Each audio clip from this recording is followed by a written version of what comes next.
Hello and welcome to Real Excel Epilepsy Portal, where we talk about everything about the subject of seizures and epilepsy. Um, Today's topic is absence seizures types. The first thing I would like to do is tell you about what absence seizures are, what types of absence seizures there are, and after that we're gonna see some videos of different types of absence seizures, see if you can recognize them, and also we will tell you, for those of you who don't know what they are, we will talk about what they are, and these are real life videos, so you will be able to see what the actual real seizure looks like. Okay, and then we will have a discussion about if you have any questions, and about the actual video, about what was happening, about what the person was feeling, what was happening in the seizure as well. Okay, so first of all, I would like to um, say what. Oh, hi, Matthew. Nice to see you. Welcome to the stream. How you doing today? Today we will talk about absence seizures. Okay, um, our seizure talk. And so the first thing about absence seizures, okay, there are two major types. Okay, they are there are typical and atypical absence seizures, and during a typical absence seizure, a person appears to be daydreaming. So I'm going to read it off the what I prepared here for you guys today. Okay, so the person appears to be daydreaming or spaced out for a few seconds, starting um, staring blankly and being unresponsive. So sorry about these are not my regular glasses. I can see, and I want to be able to read the exact description. It is not the super accurate description, but it's a main description for it. Okay, and the eyelids may move rapidly, and the person who is having the seizure is not aware of their surroundings.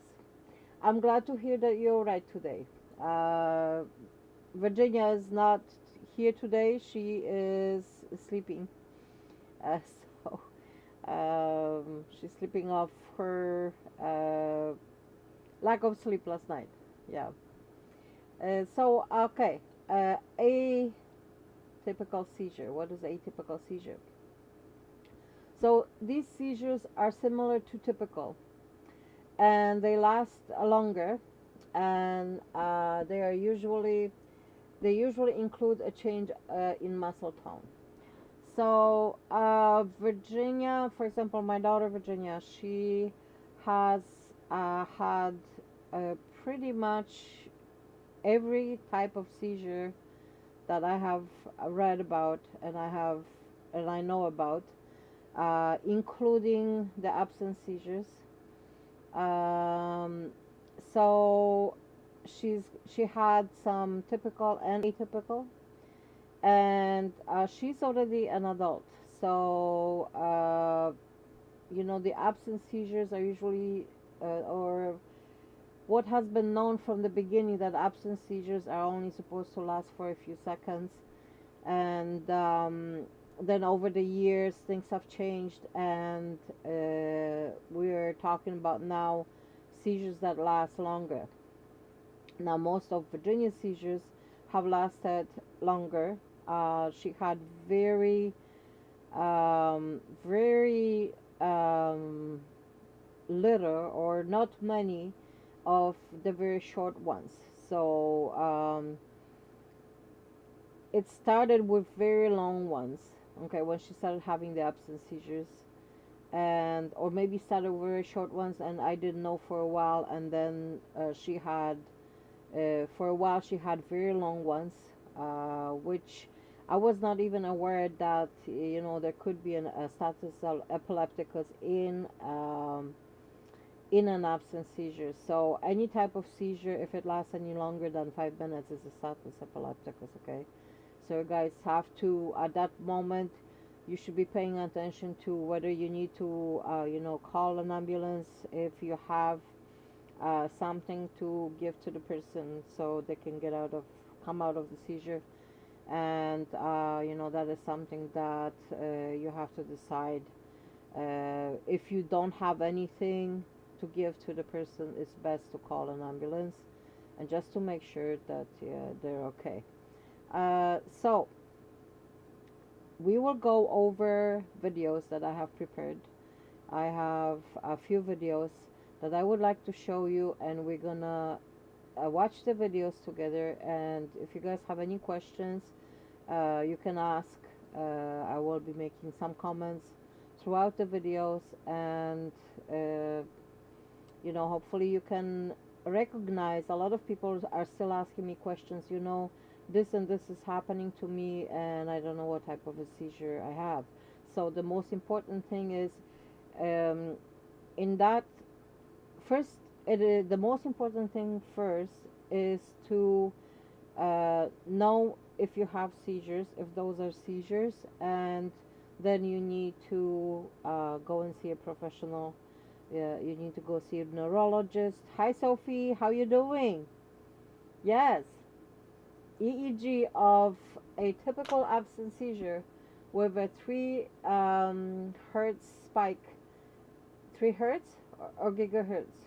Hertz. Okay, 3 hertz spike and wave discharges.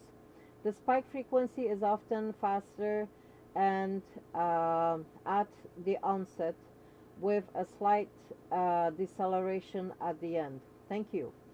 And absence seizure on the EEG can look as chaotic as the other seizure. All right. So we're gonna go and watch the first video. Okay, hold on. Okay, so this is the first video. And guys, please. Oh, hi Joshua. How are you doing? Welcome to the stream. Today we're talking about absence seizures. Okay, guys. So you can talk about other seizures as well, but the main topic is about absence seizures and the types of absence seizures. And we're going to be watching videos as well. So this is the first video. Welcome to Real Excel Epilepsy Portal, where we show you and talk about real-life seizures. In this video, Virginia has a seizure that is completely new to me, so I am very uneasy about it. She started on a new medication without letting me know first. Then she continued, despite my specifically telling her not to take it anymore.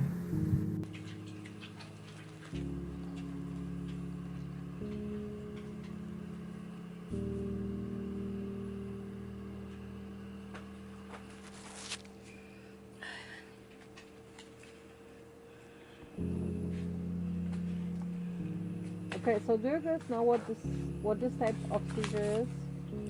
It's okay. It's okay. Just relax, okay? Relax. It's okay.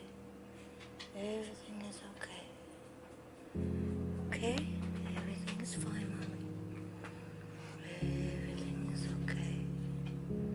Oh, sorry guys, I probably Just breathe. the audio went out a little bit. Breathe, sweetheart, okay? Come on, breathe. Breathe, mommy. Make sure you breathe, honey. Come on. Breathe, sweetheart. Breathe, mommy. Come on, take a breath. Breathe, honey. Do you guys know what type of absence seizure this is? Okay, so there is no description here, but this is an eyelid myoclonia, so with abscences. also known as Jevons syndrome. Okay, and I have actually a few of these. This one doesn't show her pupils, but you're gonna see how huge her pupils are when she's having, with the other videos, when she's having the seizure. And yes, Joshua. Oh Lord, Joshua is here. Stop drinking. I said that to the dog. Sorry, guys. Relax. Right, and I was trying to. Usually Virginia had these when she was upset. So a lot of stress, and the more stress she had. There is a dog. It's okay. There, he's comforting her. That's good Just boy. relax, honey. Just relax. Okay, so on a regular basis, like I said, absent seizures are supposed to be a few seconds. Now, hers were very long. One of her absent seizures was longer than 15 minutes. We were away from home. I was unaware that there is a Seizures epilepticus with absent seizures. So at that time, I didn't know about that. And Everything's okay. when we went home, everything was okay. But I was Okay? actually, after that, I was expecting her to have. Lie down and relax, huh? I was expecting her to have a tonic-clonic, and she never had the tonic-clonic after the absent seizure. So there is not much fluttering of the eye going there. There's a little bit, but I was super scared because this was different. This was one of her first seizures that she had that was different than the one she had before. You don't have to rush, okay? Just relax. Breathe and relax. Come on. Okay, I think this is not the first one that I was going to show you guys. This is one of the last ones I was going to show. Okay, so Sophie says, also, important other note, like most generalized seizures. She probably got stressed because I woke her up and told her to be ready in half an hour. She does not like to be rushed for anything, and many of her seizures in the past have resulted from that type of situation. Okay, so Sophie says, also important to note, like most generalized seizures, is while the child or adult is having absent seizures, they are unconscious they have no awareness to environment, etc. Yes. So she was unaware of anything that was happening during the seizure. And yeah, this one obviously lasted quite long. Also, Come on, I want you to lay down. Lay down and rest.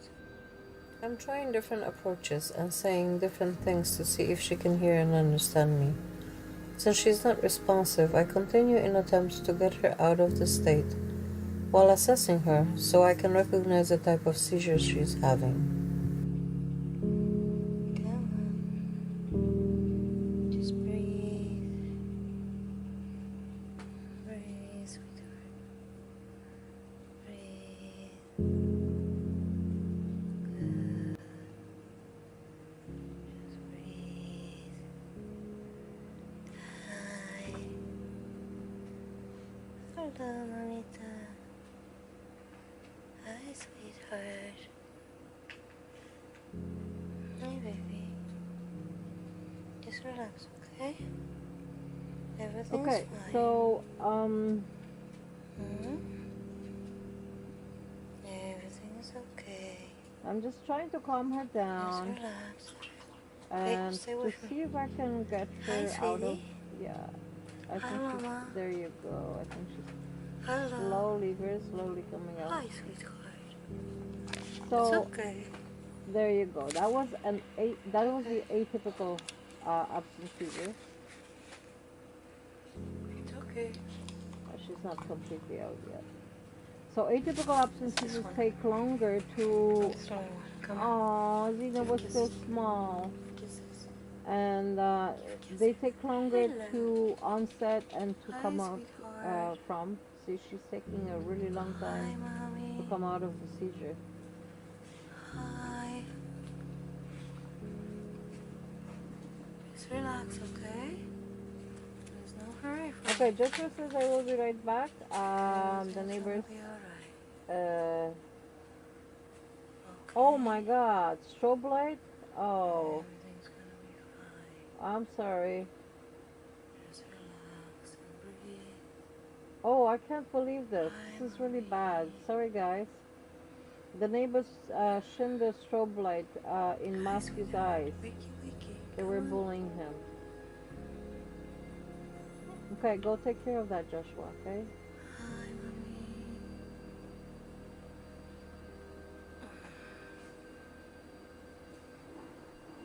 Hi, baby. Oh, this is a nasty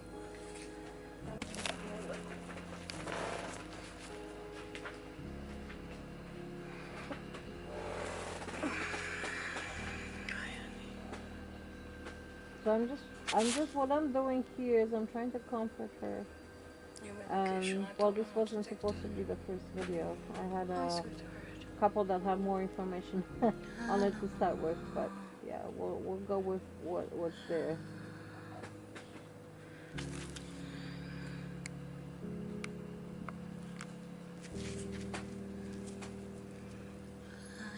Mustafa. Hello, Mustafa.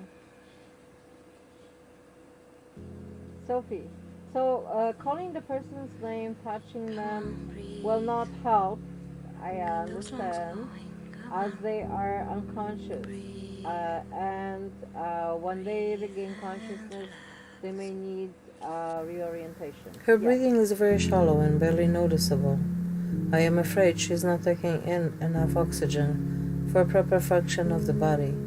So I talk to her to get her to breathe deeper, despite knowing for sure whether she is comprehensive or not. I do that because I know that her subconscious mind can still hear me.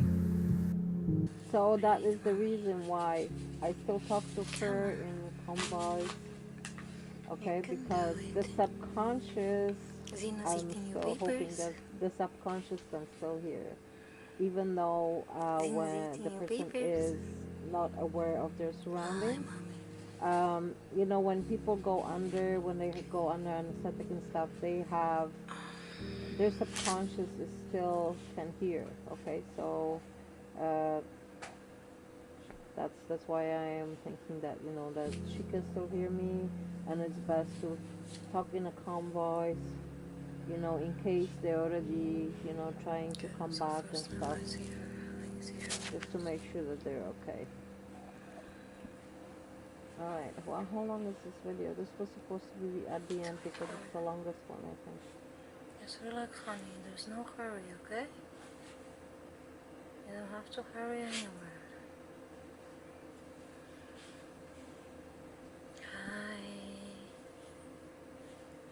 Hi, mommy. Oh, I'm so sorry, Joshua. Matthew has to go to the ER. oxygen. He is not coming out of the seizure. Okay, guys, go take care of that, okay? Come on. Breathe. So let us know how you guys, how you do, okay? Please, when you come back, just send us a message, alright? And I hope you do something about that neighbor. Yeah.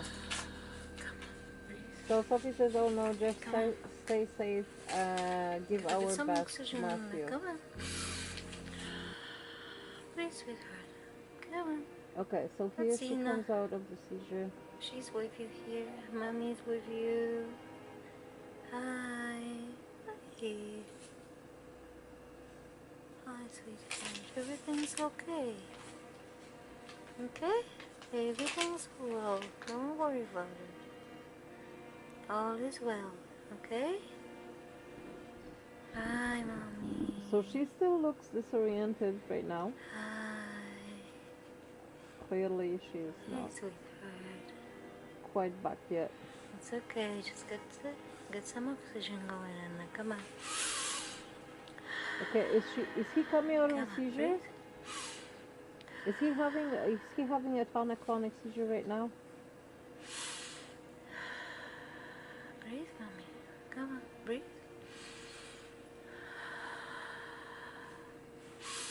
Okay, Joshua, make sure he's breathing. Get some oxygen going. If you're on the phone with the ambulance, Hi, sweetheart. I love you. you were asking me questions on how Hi, to baby. address that last time, so they can give you instructions on what to do.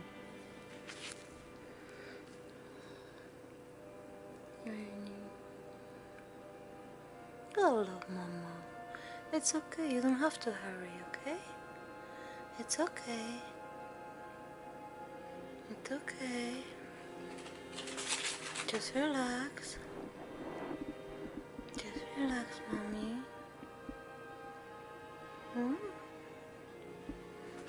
It's okay. Please let us know when he comes out of the seizure. Are you Breathe, signing though. him? You need to breathe. Come on. Let me see those lungs going up and down. Come on. I'm worried.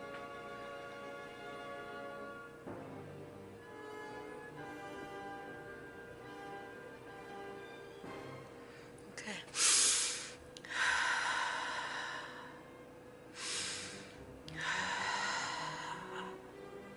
Come on. Come on, let's get some breathing going.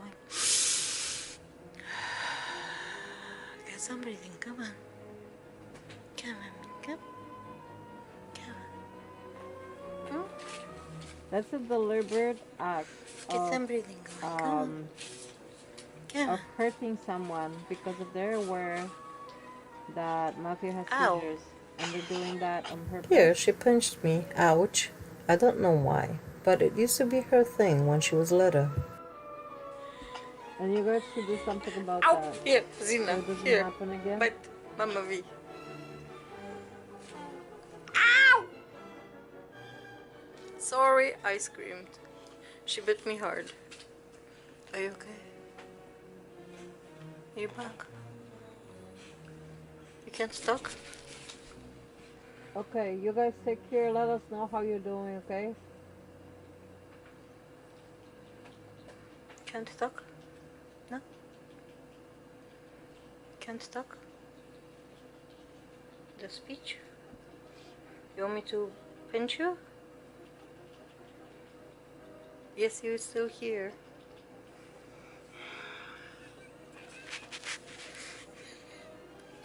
Okay, you want to pinch yourself to see if he is still here? Okay, thank you, Joshua. Yeah, please let us know. Okay, you can, alright? you understand me, but you can't speak. Yes? Yes? Yes?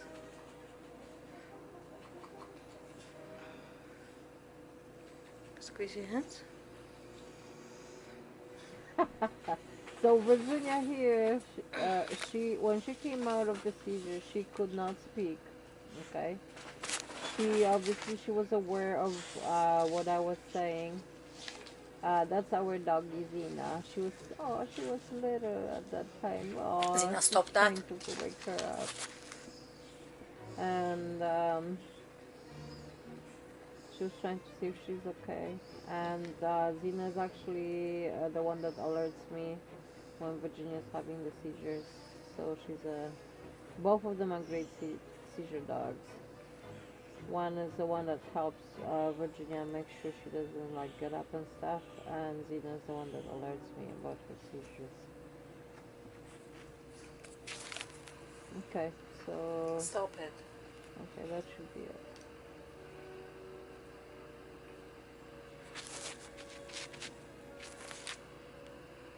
Virginia. Okay, So this was a really long seizure. That's why she is so tired. she's not out of it yet. Can you understand me? If you can you lift your finger up? One finger? Can you lift your one finger up?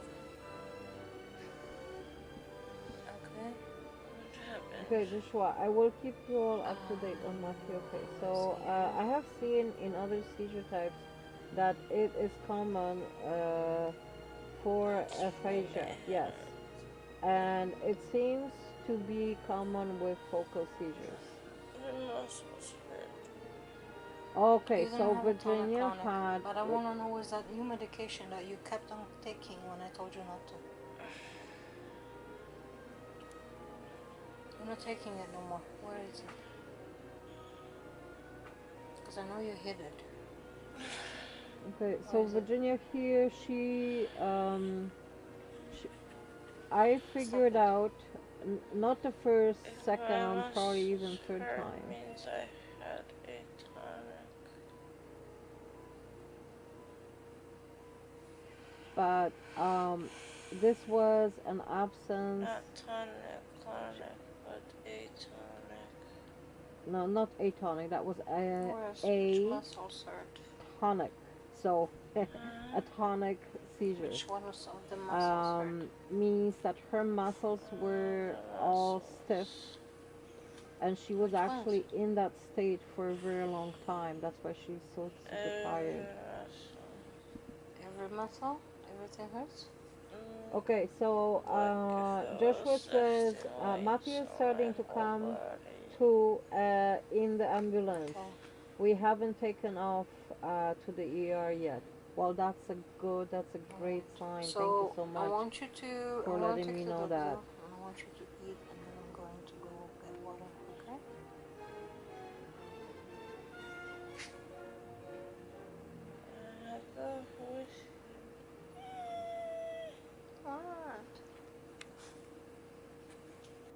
Thank you for watching. If you have any questions or concerns, post them under the video. We will be happy to answer them. We have created wonderful videos for relaxation. Watch them daily to practice the change of state. If you have a lot of stress in your daily life, save it to your playlist and give it 30 days to help you in improving and achieving a state of inner peace and tranquility. This is Elena with Real Excel Epilepsy Portal. May the healing power of the universe be with you.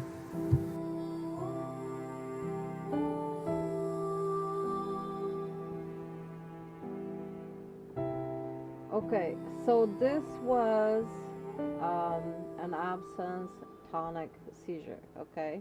And I just wanted to go over the rest of the stuff that I have prepared to read it for you guys because from the two, tonic absence seizures are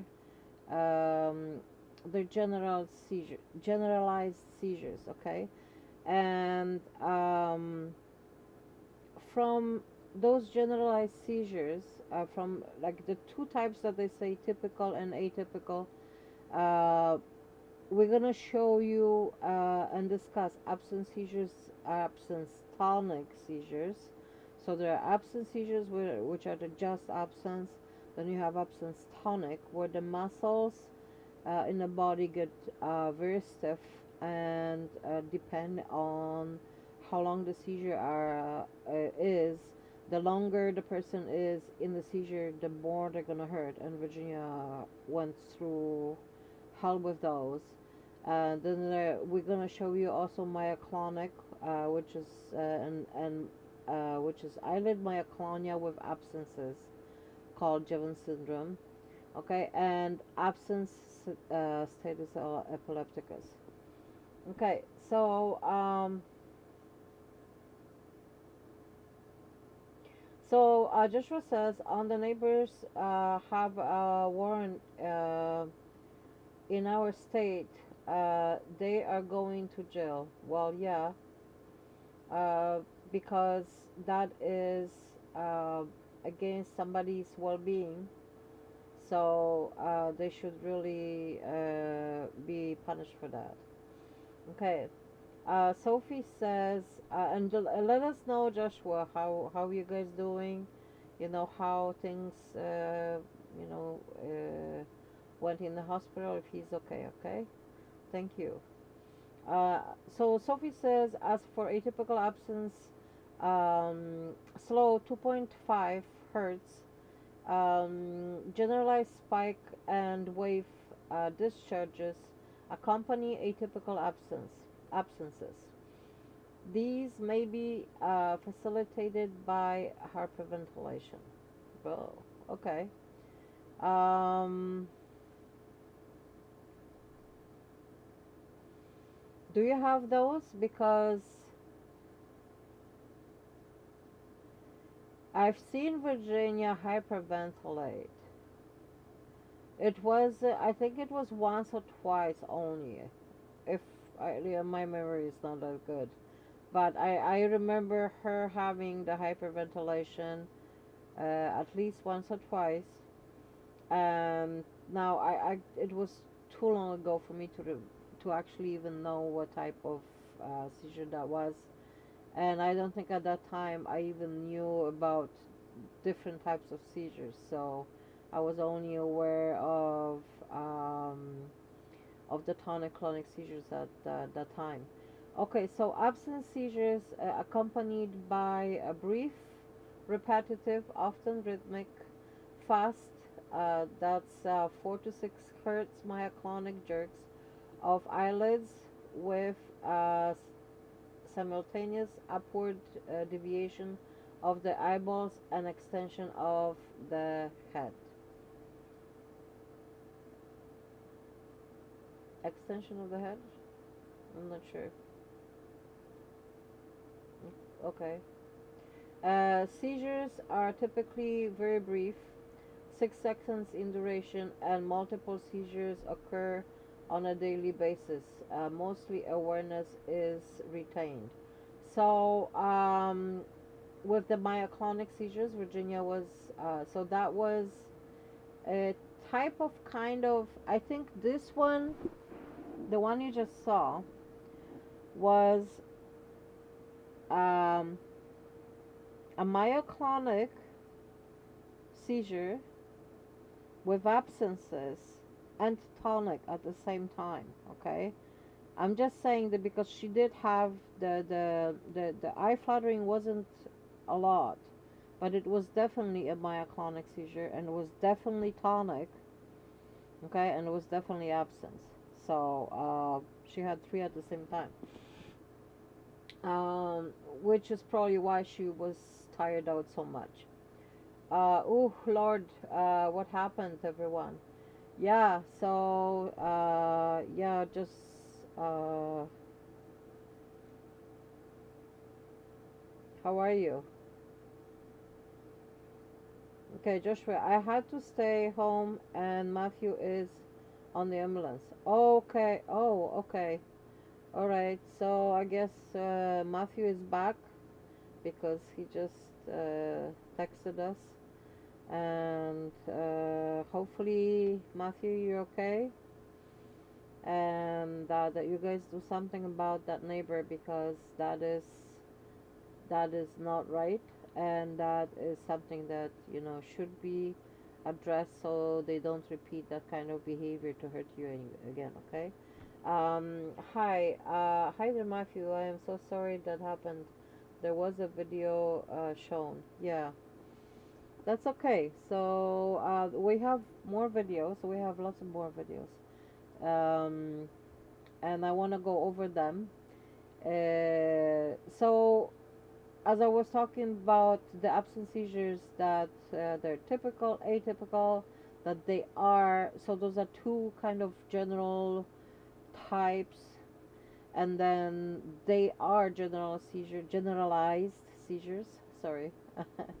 And they may also include automatism. What that means is a person could be repeating some types of movements that they were previously doing or making before the seizure started. So they could be repeating movement of the arms, or there could be like some kind of repetitive movement. If they're walking, they could keep on walking and still be in absence seizure. Okay, and then so there's another type. Okay, so I told you there's tonic. There's also atonic, and you already know about the myoclonic. So we're gonna show the more myoclonic seizures. I don't have an atonic seizure uh, on uh, on tape. The reason why, because the atonic seizure, the person just drops. So I would have to be actually uh, taping Virginia like all day long to be able to possibly get an atonic seizure when she had those. Okay, she had those like really really long ago. She had a lot of those, and we didn't know what type that they were actually seizures. We just called them, I don't know, we just knew something was wrong, that that it is epilepsy, but we had no idea what it was. And yeah, and so later on when I started taping some of these seizures, because Virginia agreed to share them with you guys, then that's when I was able to actually show them to you. Yes, Matthew, you had a seizure. um so how you doing, how you feeling? Let us know. And Sophie says, yes, you did. You can look back in the chat to see what is missed. So this chat should be saved. I always put it so to be saved. So hopefully it is saved for later on. So Faisha, hello, hi, welcome to the stream. And Faisha says, yes, I have absence seizures as well.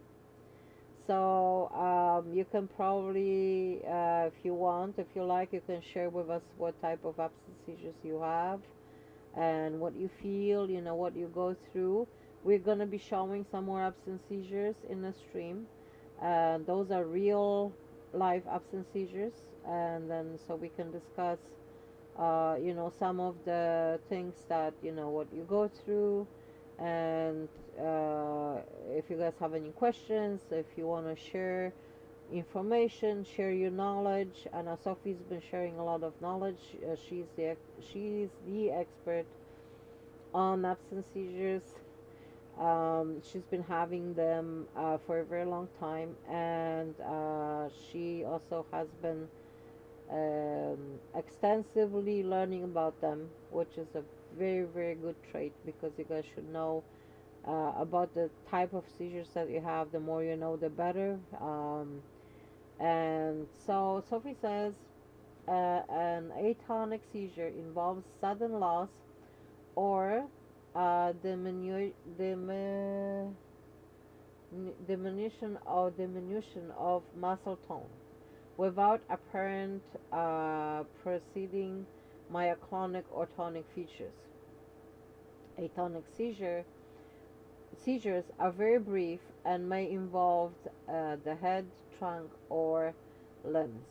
Okay, so yeah, Virginia had those, and well, clearly I was never able to tape them, to put them on camera, because those always happen very suddenly. Yeah, unless you're pretty much on camera 24/7, you can't catch those. So Matthew's asking, where's Joshua? Joshua is at home. He said he had to stay home. Okay.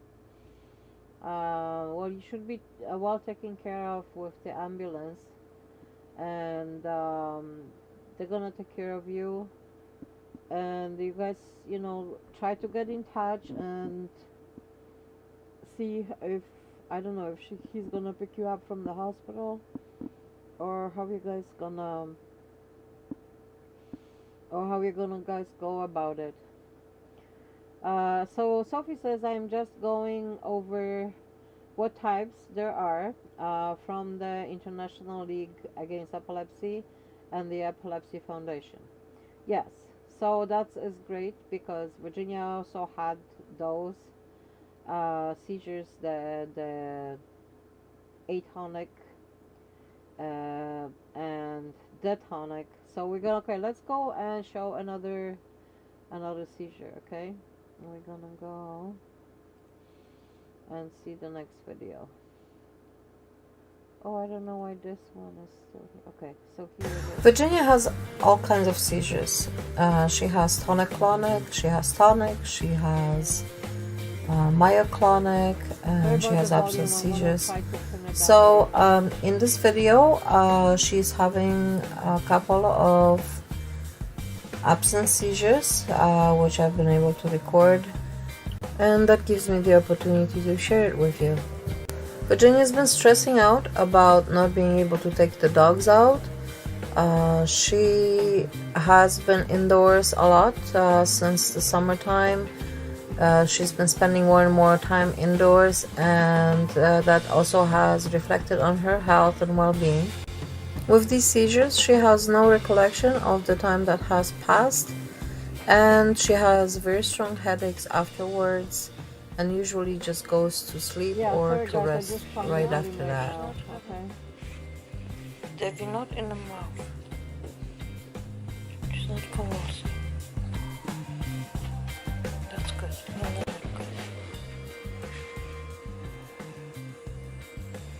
Take your nose.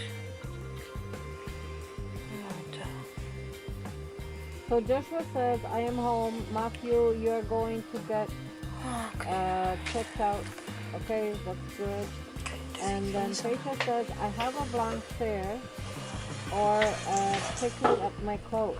Yes, so that's the repetitive behavior that can happen. Virginia didn't really have those. I've seen her in the kitchen sometimes when she was doing some repetitive movements that she was doing before. But there's sometimes there's like lip smacking or picking at the clothes, which is also very common with the absent seizures. Patient says, I also have myoclonic jerk, nocturnal complex, and atonic.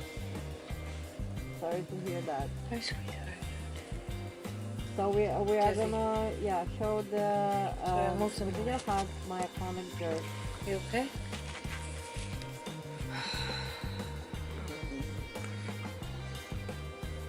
Talk to me if you can.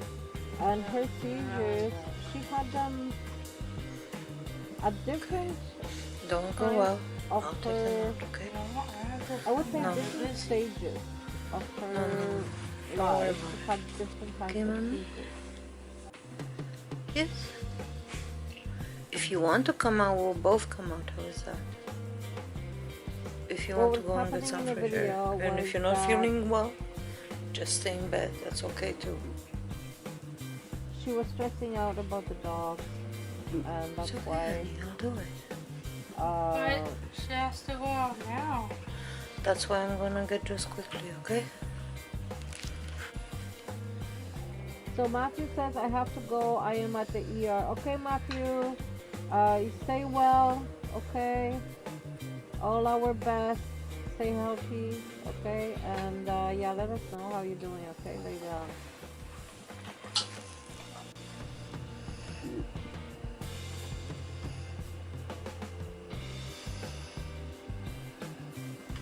Okay, so what I tried to do here is to get as close as possible to show her pupils. Now the lighting is not very good, but you can see that her pupils are dilated. Hi, mommy. Wake. Come on, time to wake up. And yes,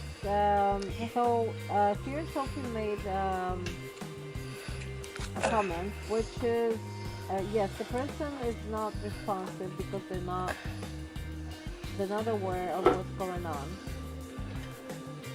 I still talk to her in a calm voice. It's in case she starts coming out of her seizure at the Come time. on, this is not a good position for me. There Hi. you go. She's up. She's up. Now that one's a quick one. Hi, Mommy. There she goes. She's like, when she realizes that she back. had the seizure, she's not happy.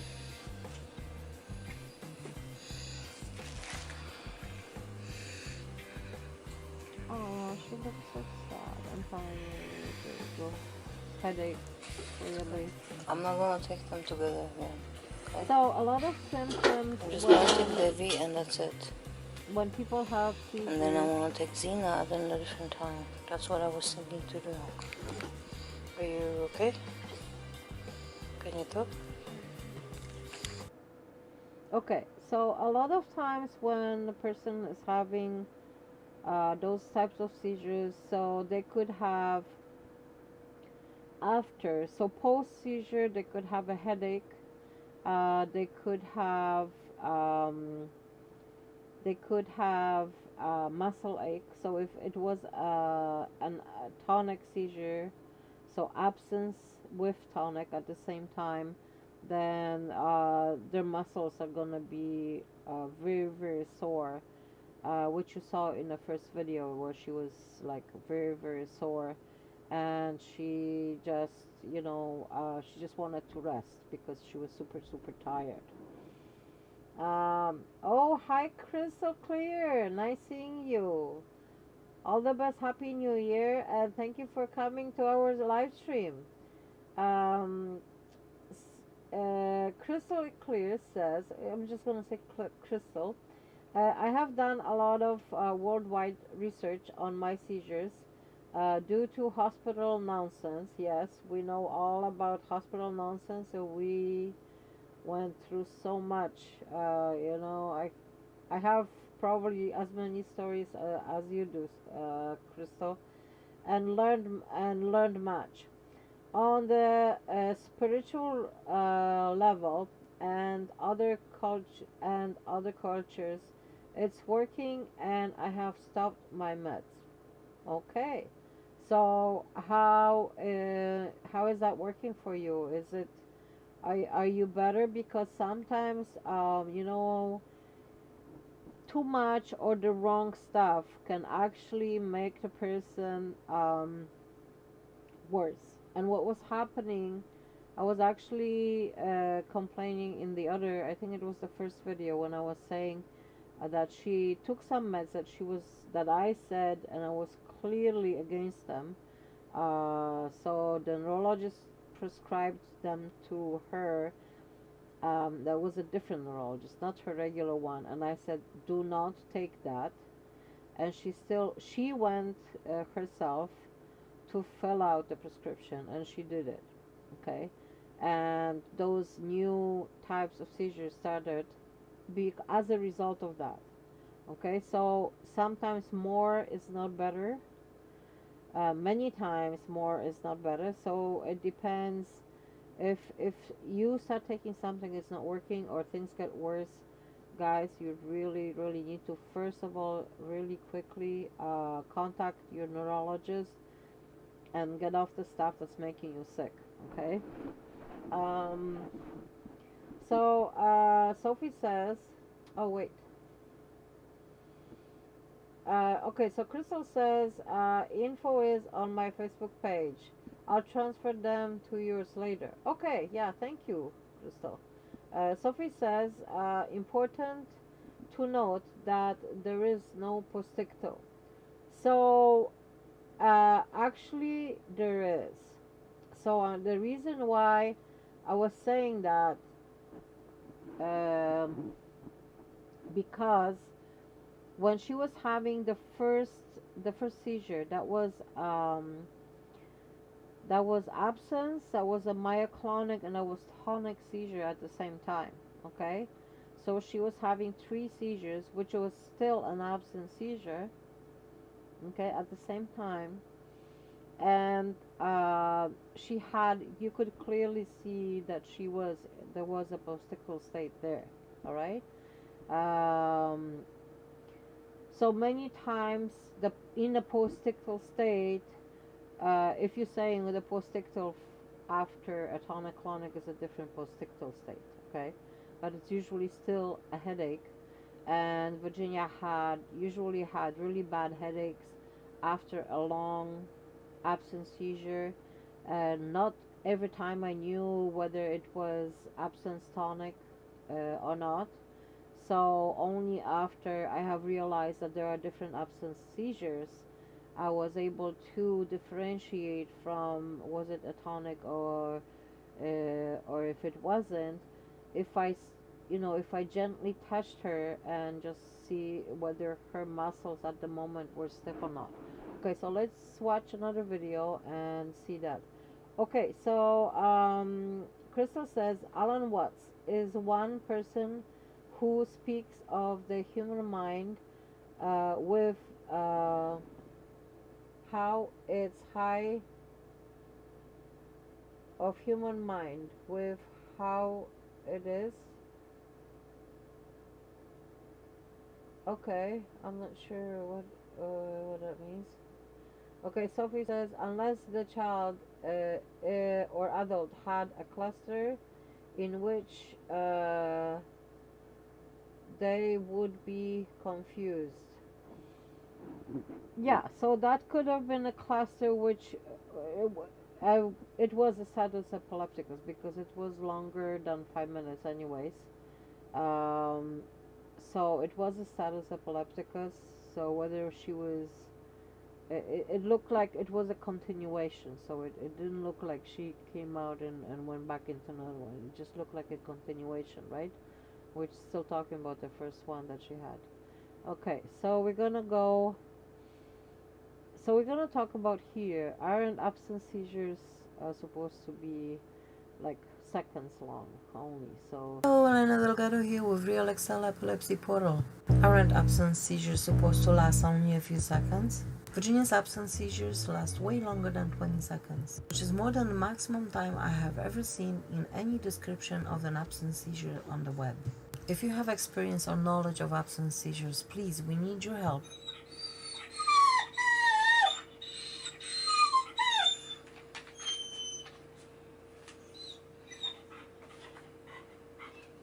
So these are the videos that are already on our channel, guys. If you want to re-watch them, you can just find the videos on our channel, type in absence seizures, and the types that you want to see. It's okay.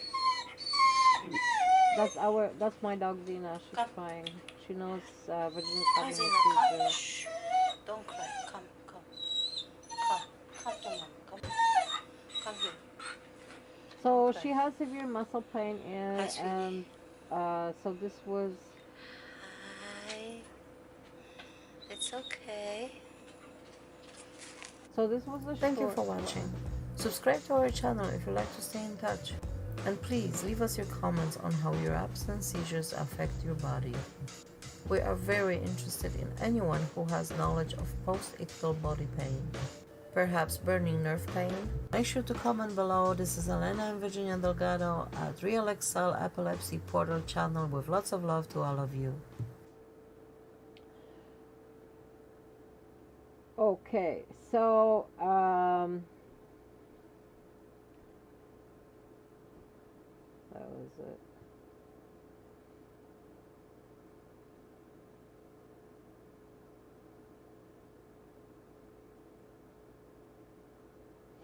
Oh, that's okay. So Crystal says, sorry, I mixed up my typing when I heard you say hi. Yeah, well, I figured that, so that's okay. I was just trying to make sense of it. And Sophie says, I agree with most of info on the EF, but when I read that there was no need for post-ictal care for abscesses because there is no post-ictal. Okay, so yeah, there is usually no post-ictal care because the tonic absence seizures that Virginia had well, she went through a phase where she had them very long, so they lasted long. She had lots of them throughout the day, and a lot of them were tonic at the same time. So when they were tonic, she was exhausted. She was like super, super exhausted after. Okay, because then you have the tonic and you have the absence at the same time. Okay, so that's when the headaches come in, and so I could usually differentiate between the seizures if she asked me for water after her seizure. That was usually an absence seizure only. Okay, so she would be like really, really thirsty after. And then when she said, no, I don't want to drink or eat anything, that I knew that she had a tonic seizure. If I didn't touch her previously, or was not, just came at the end of the seizure, and I didn't know, I was not able to see if she was rigid. When a person is rigid, they are having a tonic absence seizure. All right.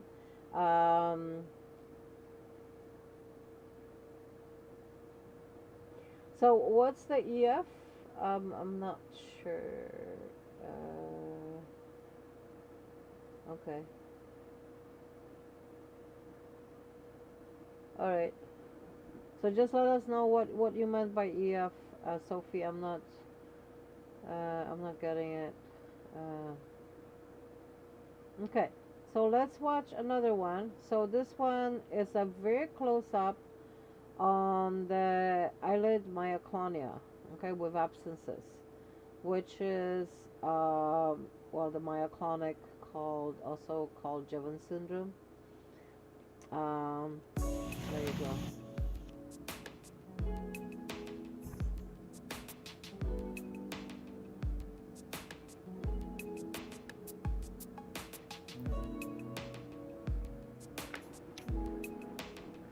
So this was obviously I didn't start recording at the beginning, but You had the myoclonia, honey. just turn on the volume. Water? You want some water? Yeah. Oopsie.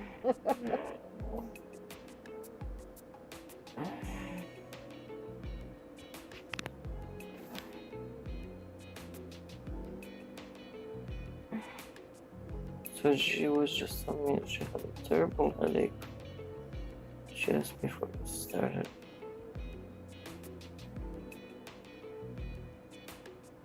What kind of a headache did it feel like? My head was still have a headache. Okay.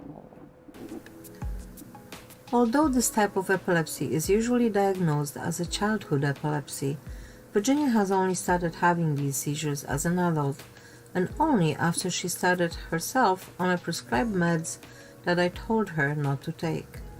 She has been taken off of them, but the seizures didn't go away. Here's the tip.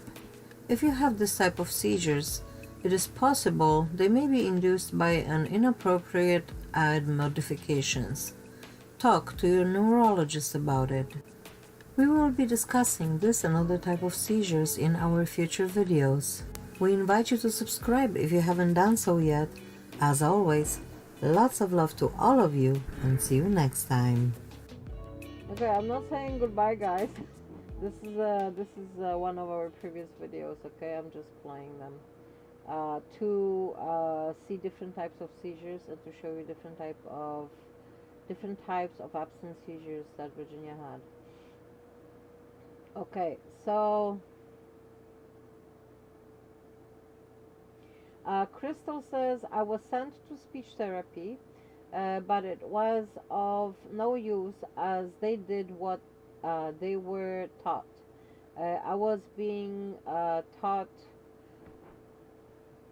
ROYGBIV. as 5-year-olds are, they never understood my brain damage or took the time to listen to me. So clearly you had really bad therapists, okay?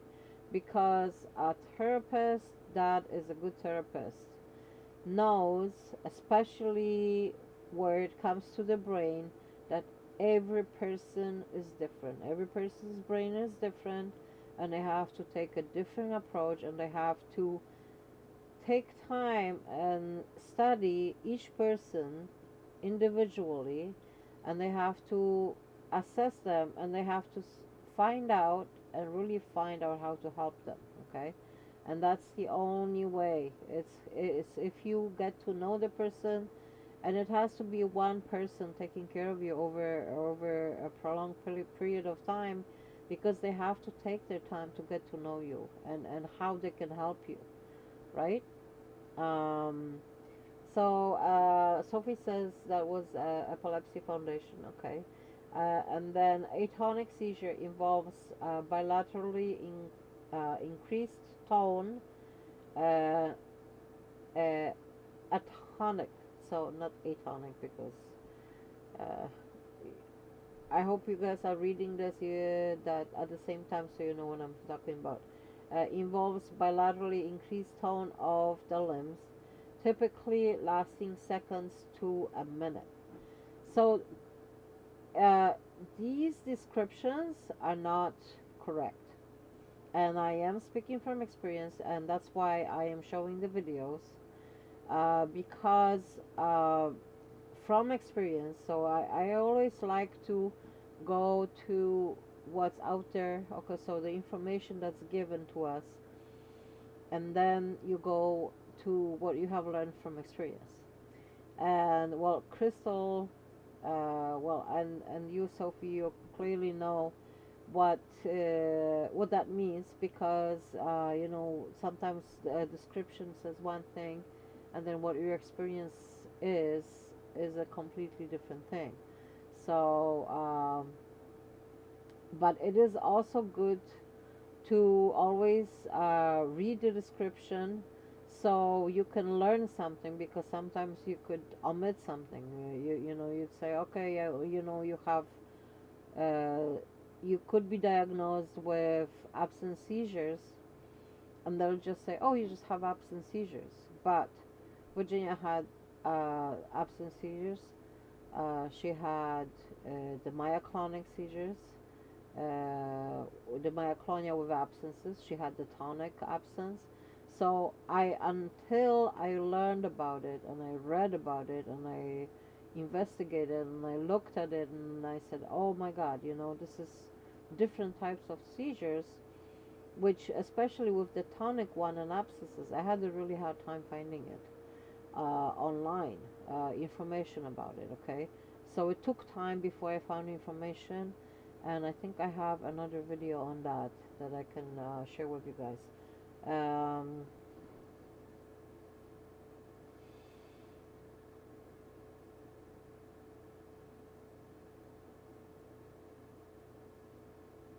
Okay, so Crystal says in the medical world, the best helpful one was the Mayo Clinic. Okay, the Mayo Clinic, yes, they have a lot of good information, a lot of new stuff. I have learned from universities. So a lot of universities started posting their videos. I like to watch the videos because they're. I will read stuff, but I prefer to watch videos. I would prefer to watch a person talking about something. I will probably retain more if I'm reading it, but I'd rather watch the videos still. That's my preference, okay? And Mayo Clinic is good on information. I have they're not always very extensively, like a lot of information, but yeah, they have the basic information on the stuff, so that's pretty good. And it's RIYGBIV. the colors of the rainbow taught in kindergarten. Okay. Sophie says they often vary in intensity of tonic, stiffening. The individual is unaware during these events.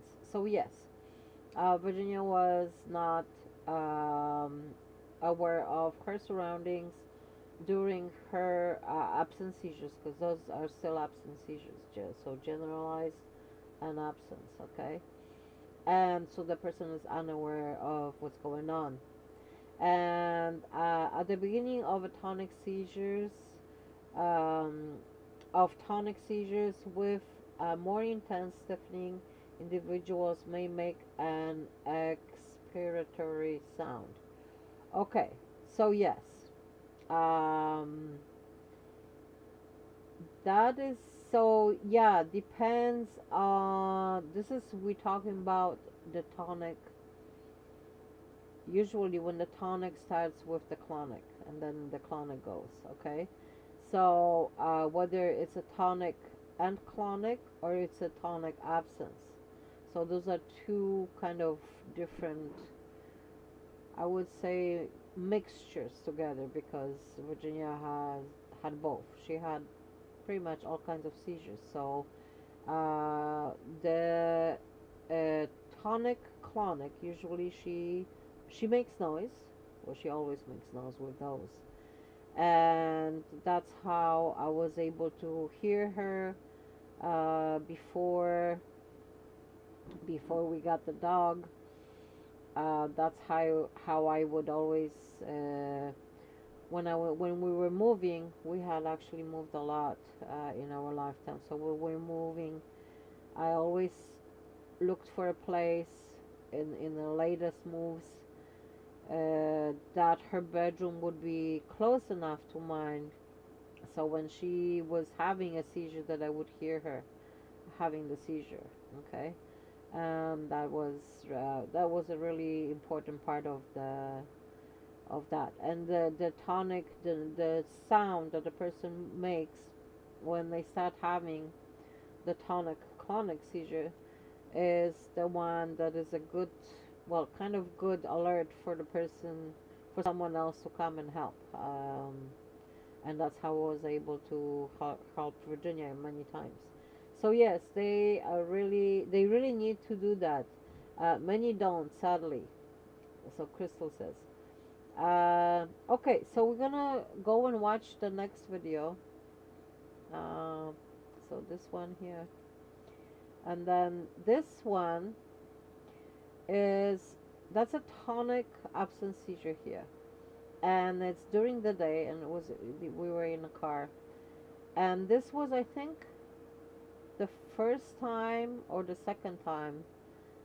I think, no, this was like a second or third time that she had a tonic absence, and that's how I was able to differentiate. Okay, let's watch the video. Hey guys, Elena and Virginia Delgado here at Real Excel Epilepsy Portal. I turned it down. Today we'll be talking about Virginia's newly developed and something you probably have never heard of, tonic absence seizure. I have searched for the information on the seizure all over the internet in the past.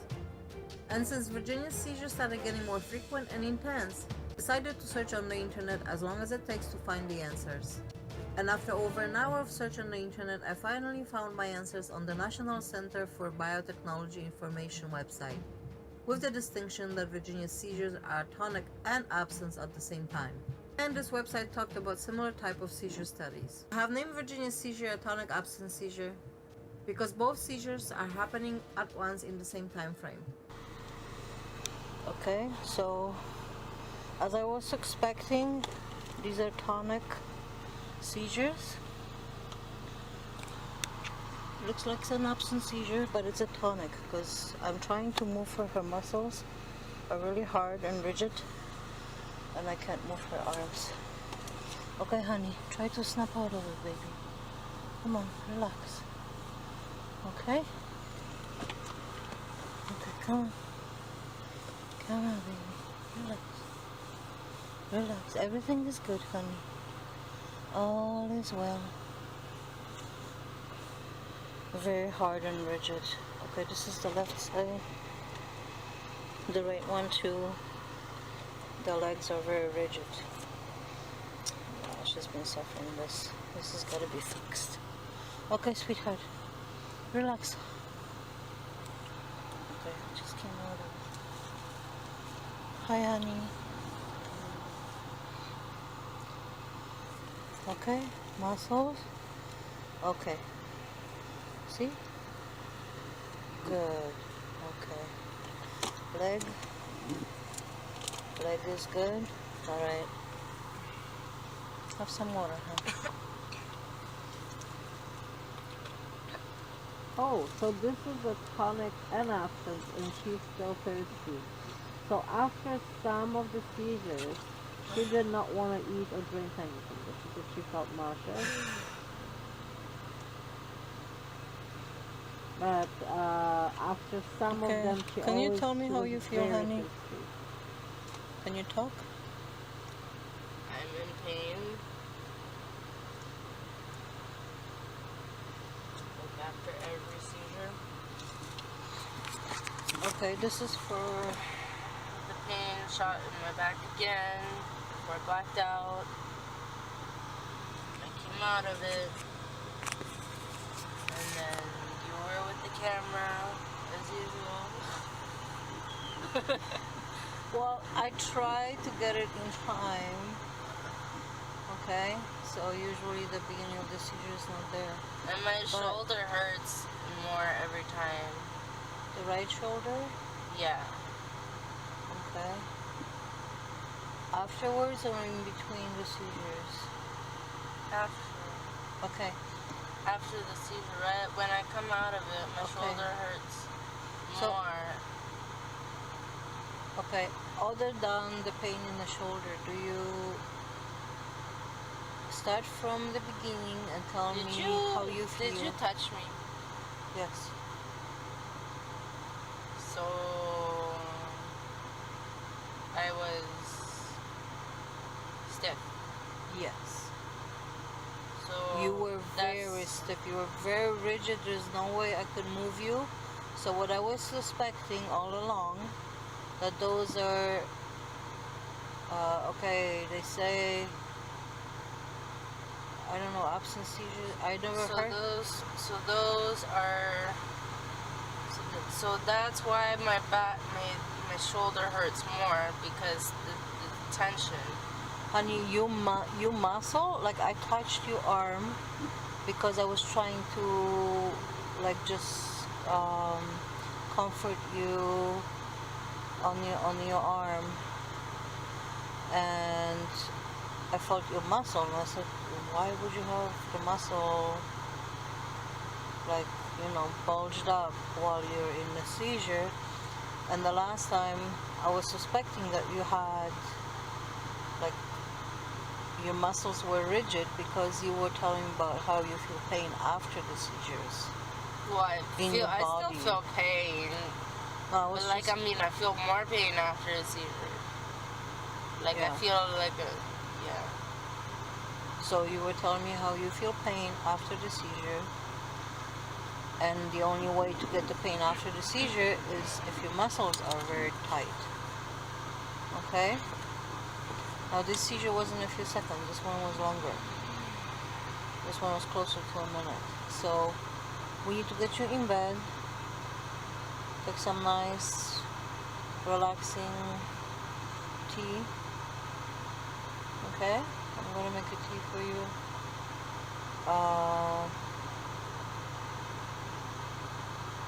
Alright?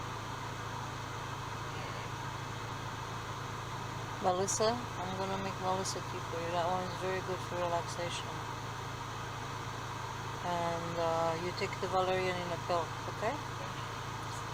Because I think only one dosage for valerian for your tea. If you want, I'll make it all in your tea.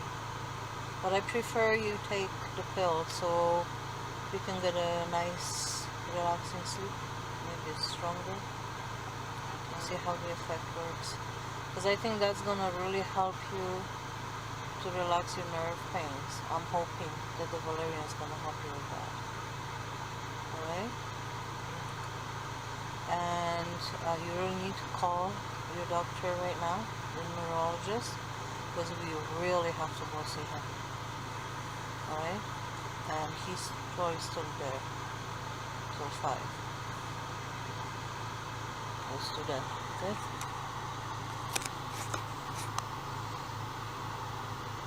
Anything else you want to say to the audience? Hi. I'm in pain. I don't want to be in pain. And you're thirsty, very thirsty after each seizure? And do you have like a headache after each seizure? Yeah. Well, obviously with tension in the whole body, I imagine a headache is inevitable, hon. Okay? Yeah. Alright. So we gotta fix that, because that's too many seizures, and we're only 2/3 of a day. For you, it's only been half a day. Or did you wake up early? I woke up at 10. Okay. Alright. Thank you for watching our channel. We're asking you to share this video in as many websites as you can. For 2 reasons: epilepsy awareness, and we're looking for people with the same type of seizures. Click the subscribe and bell button to get notifications on upcoming videos. And if you like our channel, support it by liking and sharing the videos. Please leave your comments. This is a two-way information highway, and we're looking to interact with you. If anyone has dystonic absence seizures or has a shooting pain going down the spine just before the seizure, please contact us. This is the end of our interaction today. We love you guys. Strive to be healthy, and may the healing power of the universe always be with you. Okay, so before I forget, I'm gonna read what you said, Sophie, in just a minute. I wanted to say, because I was thinking this after the video before this one, and as soon as it finished, I completely forgot about it. So she has mentioned a nerve pain, or I mentioned a nerve pain, and so there was also a time where Virginia had burning nerve pain. So on that, I have started, at that time, I have started reading on it. There was not much information about it at all. They're just saying, oh yeah, burning nerve pain, you just have burning nerve pain. But it was associated with the seizures, so she would have like this burning nerve pain, and then it would build up onto, having seizures and stuff. So if any of you, especially when you guys have burning nerve pain, a lot of people do have them. I actually know another person personally that has them. Okay, what happens? Um, they have an accumulation. They have some extra fluid in their brain, and that and they also have those burning nerve pains. So at some point, Virginia was, when she had one of her scans, the doctor said, oh, like, I think I might have seen some, like, a little bit of like pockets of possible, like, when they say you have like the vessels are a little bit that they're like a little dilated and stuff. She says, I'd like to have another scan. And then, well, I don't know what happened, and nothing went from there. At this time, well, Virginia's already better, and so we're not gonna be going through other scans for now. We're in a pandemic as well, so we're gonna wait.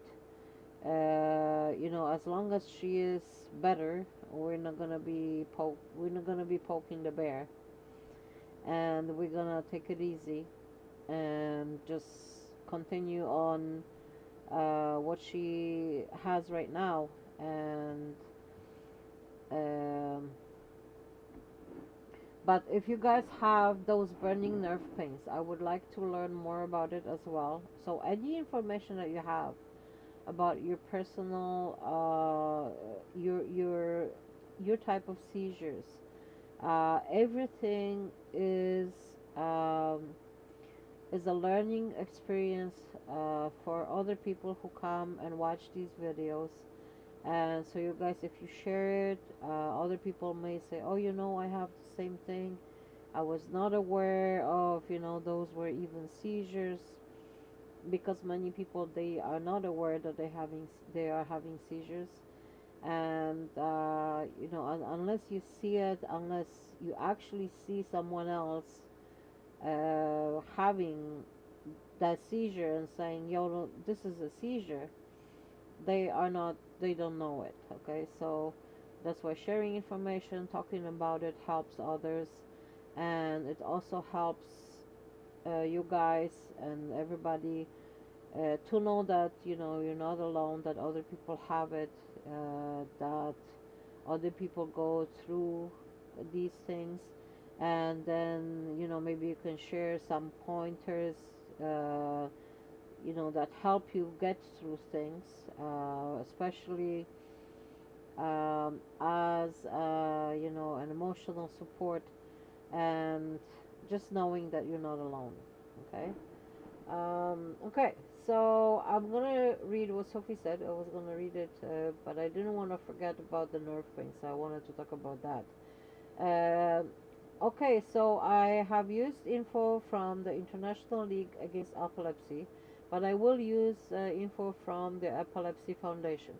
So Sophie, I don't mind which information you use, because some of the information is older, some of the information is new. You know, whichever you go with, it's not wrong. Okay, so some information may be just a little bit outdated, but it's still good information because people still learn from it. All right, so we appreciate all your sharing, guys, that you share with us, whether it's personal information or something from the web as well. Okay. Um, Poor thing, I am so sorry that she was so sore. Yeah, so those are the tonic absence, and tonic clonic as well. They just take a lot out of the person. And yeah.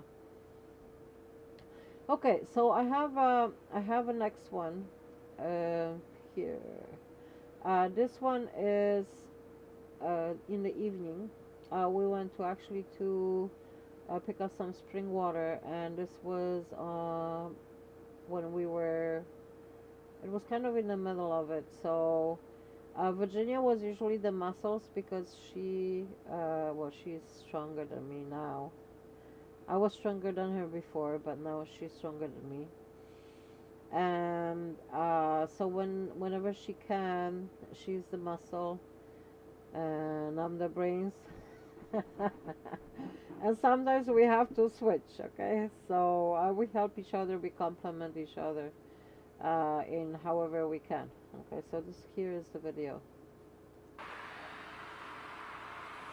Okay, honey, just rest, okay? Relax and breathe slowly. Everything will be okay, Mama. This is an eyelid myoclonia, guys, okay? Mommy can do it, okay? It's okay, Mommy can do it. Don't worry about it. Everything is okay. Just breathe and relax, okay? Just breathe. So as you can tell, there's not much breathing going on, right? If you guys can see that she's not really intaking, she's not really like inhaling the air. Welcome back. Hi, Mommy. It's okay, I took your glasses off. Just as a precaution, okay? I have no idea how long you had the seizure. Because did you black out right after I left from the car? Did you see me putting water there? You were there.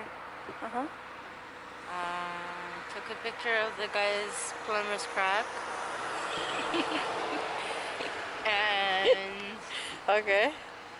and since my head was hurting because of the big flashing light, big light that the person had on, What light? they're gone now. But they had the lights was like really bright. In the car or on the head? The car, Oh, okay. the headlights or whatever, it was too bright. It was like extra bright. Okay. And like as soon as I saw it, when I brought the water, I told you I wasn't feeling well. Okay, honey. You relax. Let me do the rest, okay? No, cause It's okay. You just rest. For now, you rest. If I can't do any more, then I'll ask you to help me. How's that? Sounds good? Okay. Then it's settled. I love you. you Unanimous. just have an argument with me without me saying anything. It's unanimously. No, it's not unanimous. I did Settled. not agree. I did I not agree for both of us. That does not. That does not. No. It's okay. Okay, Mom. I love you too. Okay. Okay. Good girl. Okay. Am I a dog? Mwah. I love you. I'm. You already got your treat. Your pie. And my bread. Uh-huh. And how many more treats? Yeah, there you go. Okay. I love you too.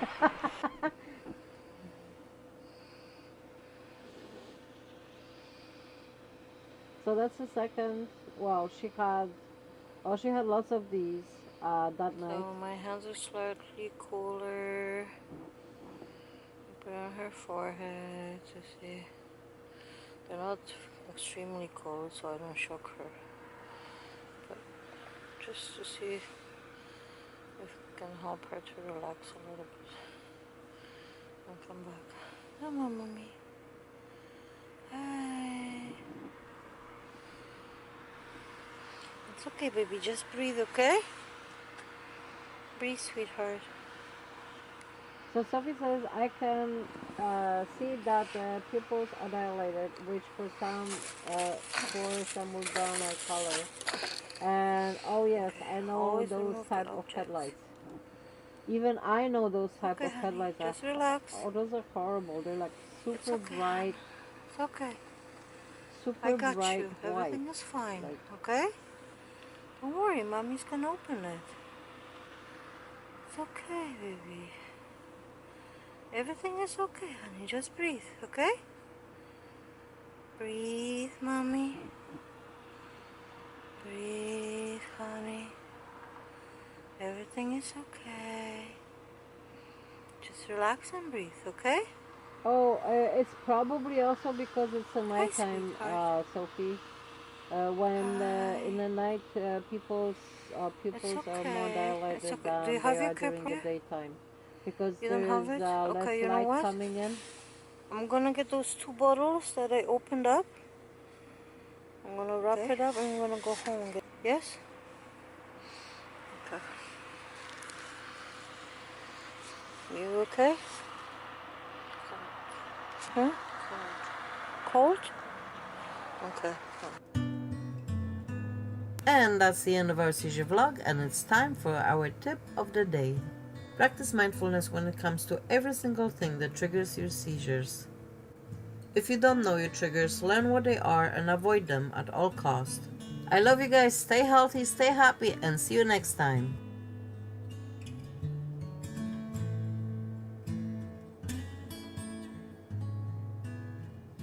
Stay healthy, stay happy. We still here.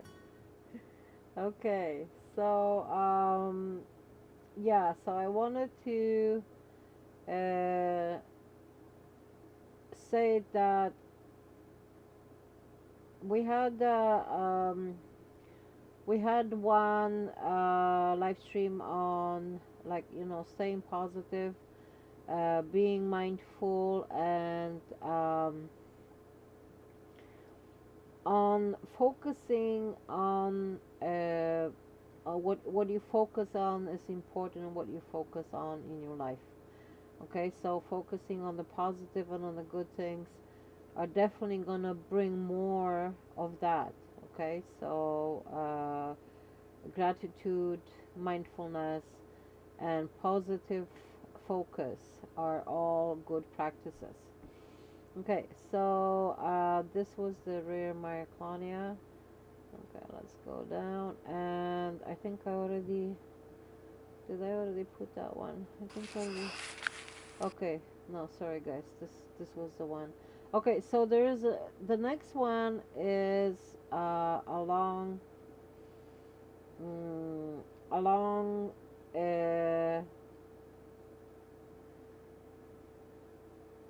this one is status. Okay, so long tonic.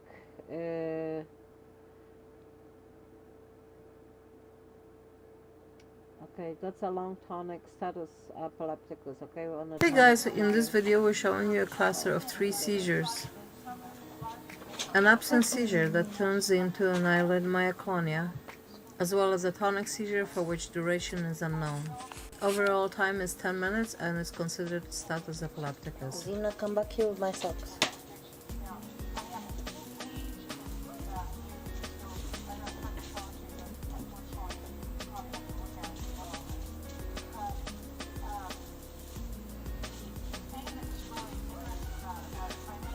Okay, wait here. Come on, I want to make this a short one. Huh? Come on. This is an absent seizure and she's been in it for a couple of minutes already. Hey, mommy, what's really cute, okay? So this Come is on. another This one seizure. short one. Okay? Come on, snap out of it, baby. Okay, so Sophie says makes sense that respiration decreases due to disruption of signals in the brain can affect basic functions. Absolutely. Baby, lick your mama's feet. Hmm? Lick your mama's feet. Oh, look here. Come on. Wakey, hon. Come on, breathe. So, Come on, take a breath. Virginia's dog is Debbie, which is the bigger dog. Take a breath. Relax. He's really good with her. And take a breath, okay? He takes care of her when she has, when she feels bad. So he kind of comes around and helps her to feel better, and gives her kisses. And when she has the tonic-clonic, he comes around and makes sure that she's okay. Come on out of here. Come on. Come on.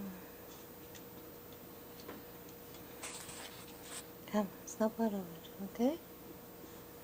Okay, so it was an absence, and this one has evolved to an eyelid myoclonia. Take that off, okay? Just relax, honey. Relax and breathe. Relax and breathe. Relax and breathe, honey. Relax and breathe. Just breathe. Okay, non-convulsive. Okay, everything is okay. Okay, non-convulsive status epilepticus okay. is the specific term used in this case. Okay, mommy. Just relax. Relax, come on. It's okay, honey. Come on. Relax. Okay?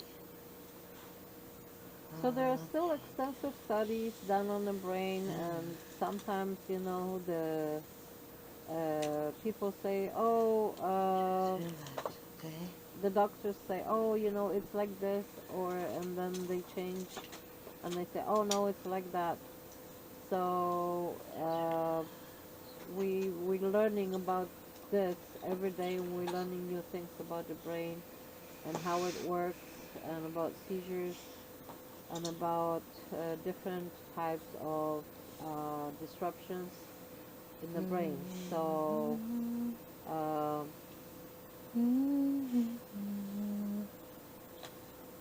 just relax, mommy.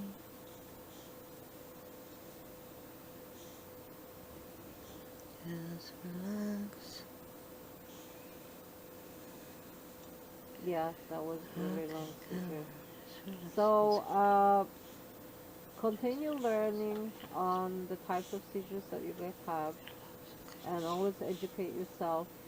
And as I'm talking about this in this video, it's important to talk calmly to the person who's having a seizure.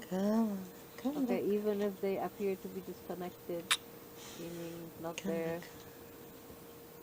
And I believe myself, I believe that a subconscious mind can still hear you. Okay, so it is important what is said in the room. Okay, while the person is unconscious. Right? Okay, Zena, that's enough, okay? It's okay, honey, everything is fine, alright? Come on, just relax and start breathing. That's good. Just breathe. Breathe. Okay, coming out of the seizure. Hi. Hi, mommy.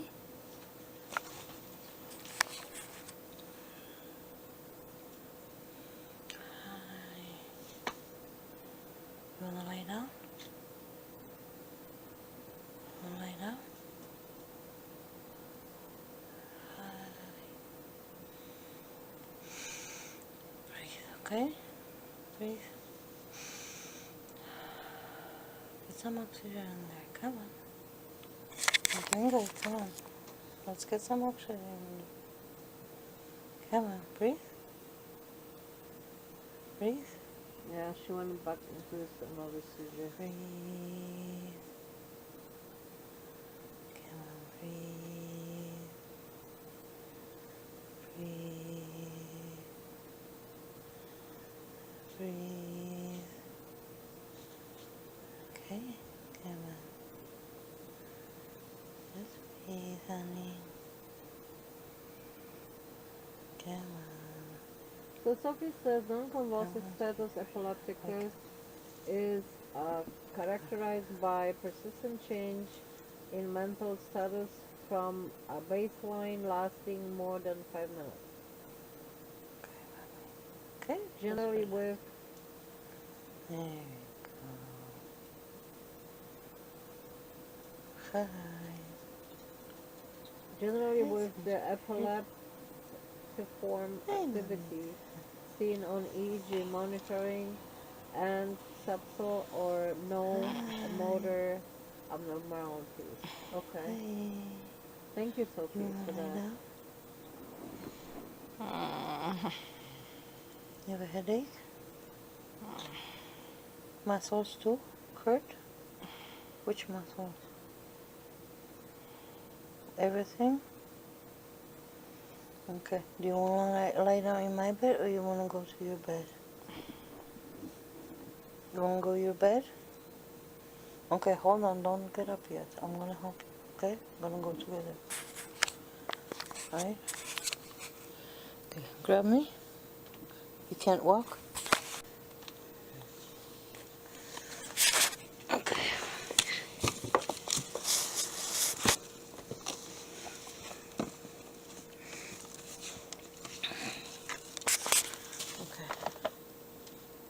Are you okay? Hi. Okay, what we're gonna do is you're gonna put your arm around my shoulder. Hi, mommy. You're gonna put your arm around my shoulder, and I'm gonna lift you up. Okay? Thank you for watching the video. If you haven't found answers you're looking for, we have many more videos on the subject of seizures and epilepsy. If you have any concerns or questions, leave us your comments. And we also invite you to join our Real Excel Epilepsy Portal support group on Facebook. The link to it is in the description below the video. And here are some more of interesting videos to watch. Please remember to share our videos on your social media for epilepsy awareness. Okay, so that was I chose each one of these videos because each one shows a little bit different type. So it's someone could say it's the same all absence seizures, but they're not. They're all different. Okay, so some of them she had 3 different types of seizures at the same time. So with the absence she had the tonic and myoclonia. Then she had the nerve pain with the other one.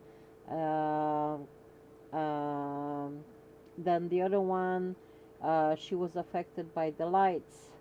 Okay, and so in each one, they were slightly different. So they were still all absence seizures, but they were all slightly different. Okay.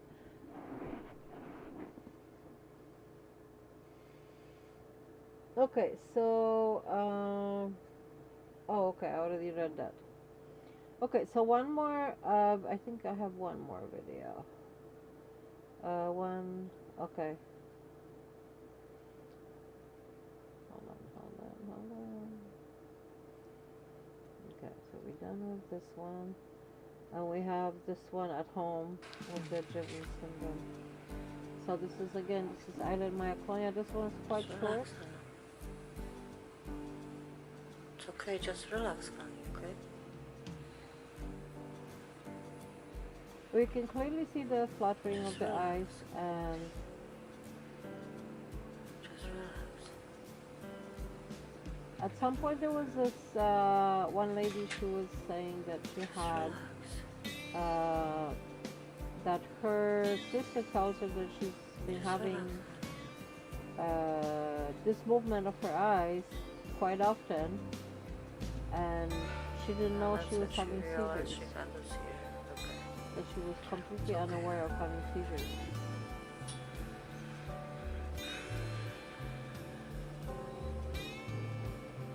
So Crystal says yes, what looks the same is very much different. Many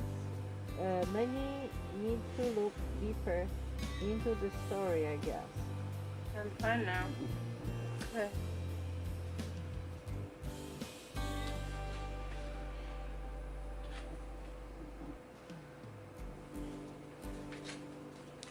This is why I had it connected to the camera, so the dog wouldn't try and chew the wire. Yeah, but she was upset. Sorry, honey.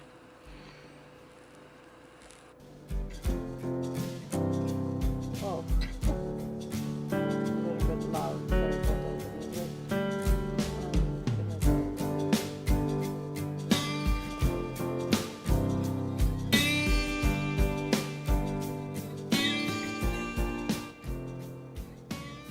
Okay, so that one's done. And she was upset because I disconnected her camera. So stress is a huge factor where it comes to seizures. And the best tip that I can give you guys, because I always said I'm going to give you guys a tip of the day, is that learning how to deal with stress, because stress is always going to be there. There's always going to be stressful situations in life. The stress is always going to come around. There's always something's going to happen that you don't expect, that you didn't want, that you didn't ask for, that like somebody else, like what happened with Matthew and Josh, that somebody else is gonna come around and make your day really bad.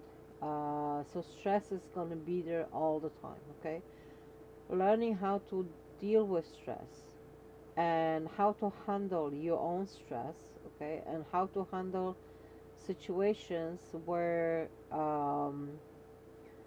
where stress is gonna happen, okay, is a very important point. Now, in case of Matthew, there was nothing he could do because somebody came around and jeopardized his health, okay, so that's a different story.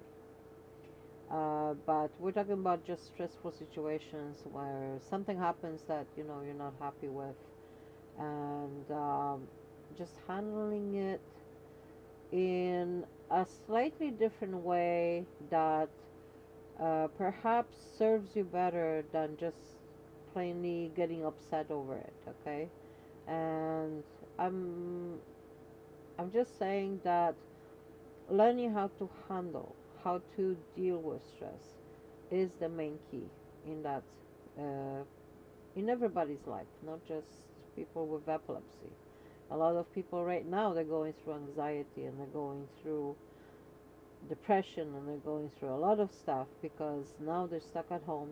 A lot of people don't have jobs and they have to deal with a lot of stress, okay? So that's probably one of the main things that people should be learning on how to deal with it, um, in a more constructive way, I guess. That would be the right way to put it. Crystal says,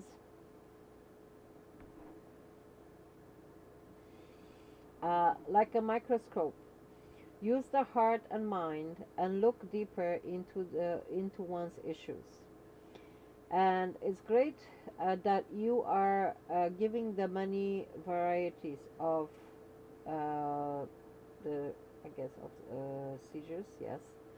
And when I get paranoid or yes, stressed, my vision acts up and get paranoid of seizure from prior experience.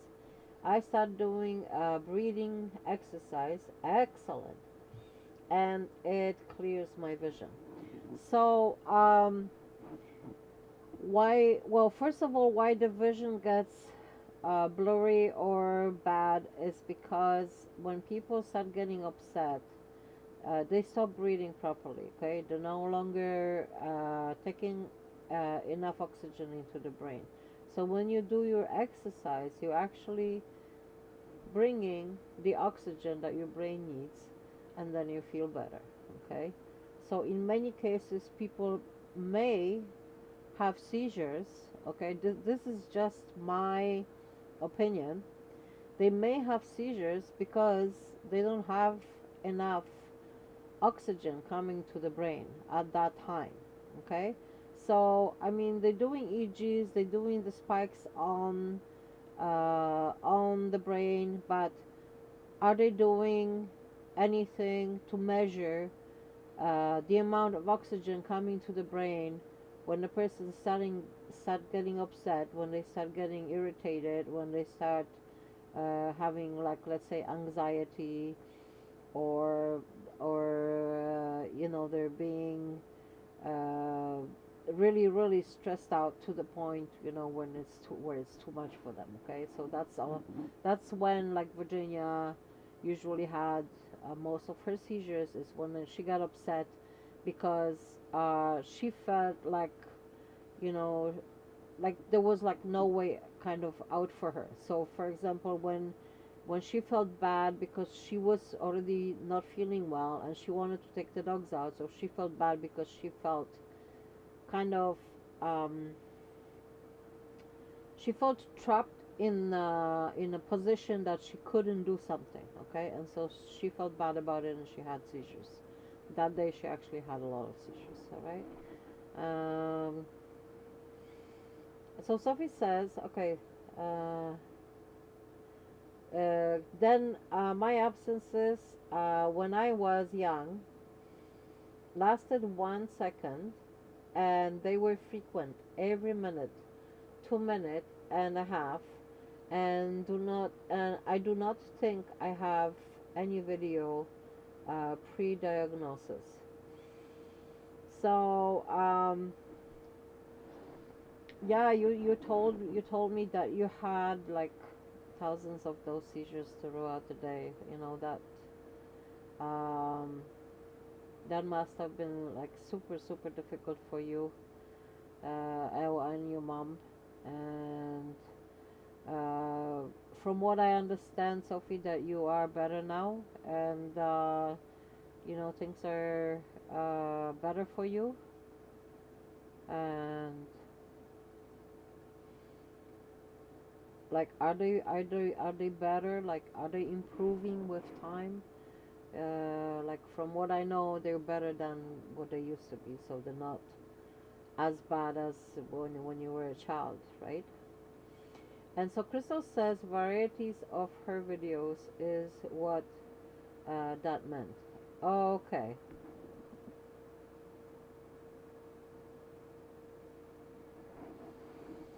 Okay, so one more video. Let me see, where's that? Uh,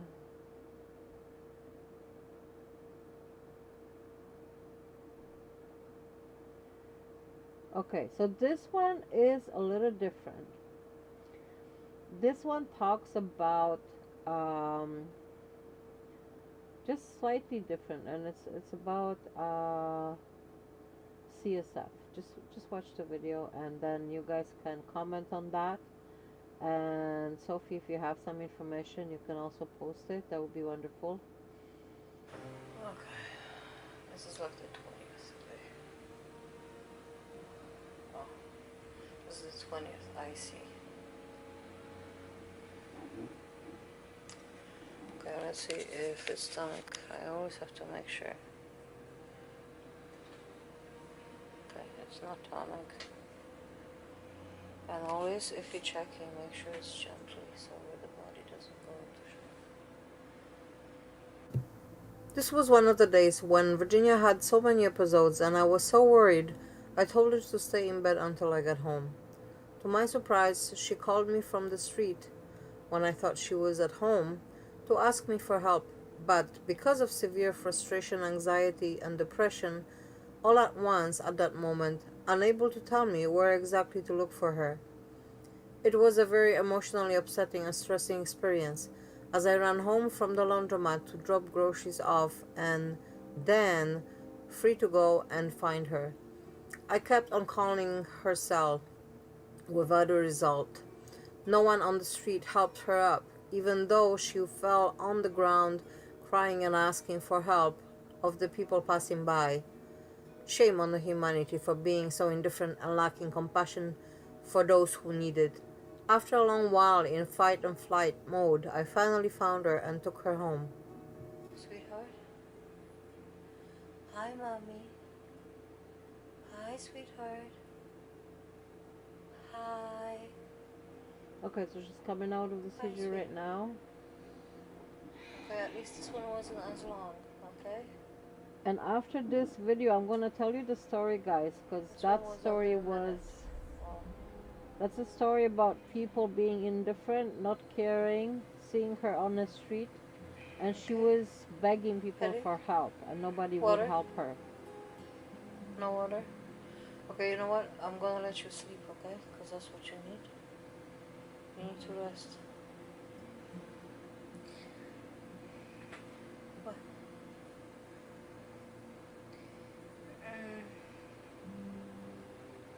I was thinking, because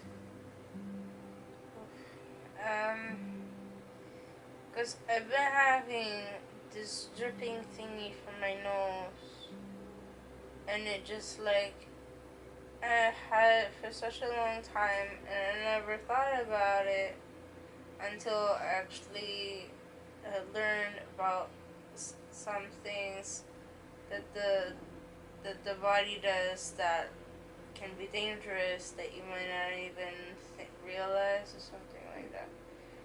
And so it was a nose dripping and something, and it was saying that it could be like spinal fluid, or like fluid fluid from the brain, and that it should be checked out from the doctor. And so I was thinking about this today. I was thinking about it for like the past couple of days, and it's just me out. So how often does this dripping thing happen? It happens pretty often. What's Like, pretty it'll often? happen A few times a day? One time? A few times a week? few Once every times a day? day. A few times a day? Yeah. When did that start? It's been happening for a long time, actually. What's a long time? A lot. Couple of months? No.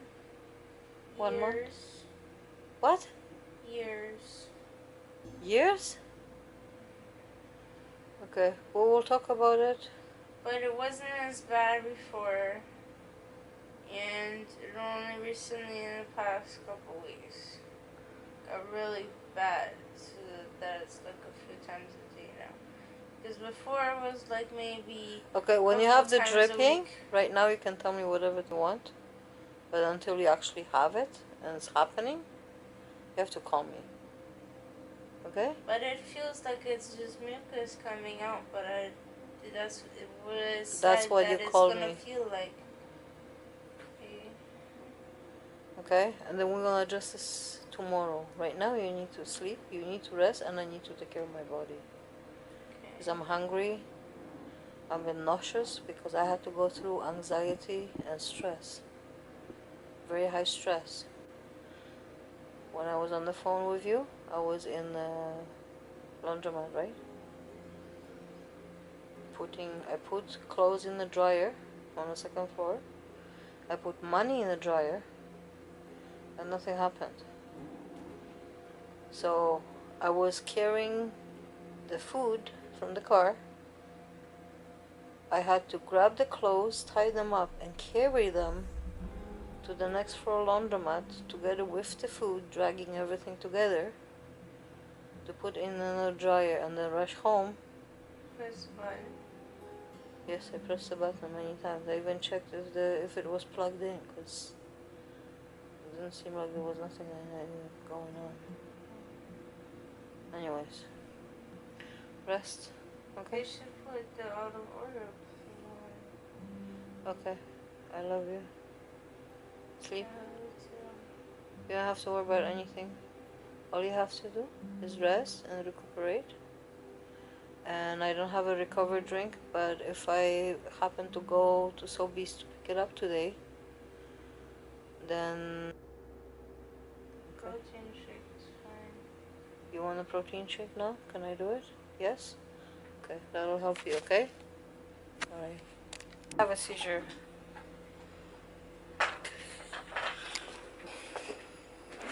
Sweetheart, let me see. Gonna check gently, just check the person. If it's a tonic, it's a regular seizure. It's okay, honey. Oh, I'm sorry, baby. I just wanted to check your hand, your arm, if it moves, to see if it's a tonic or a regular. No. To make sure that it wasn't a tonic seizure, okay? It was just absence. Thank you for watching our videos. Like, subscribe, and share for epilepsy awareness. Also, come and join us on Facebook in Real Excel Epilepsy Portal Support Group. Okay, so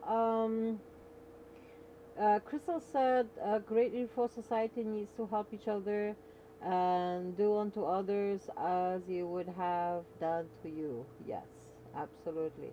Sophie says, good point. I did not tell mom of my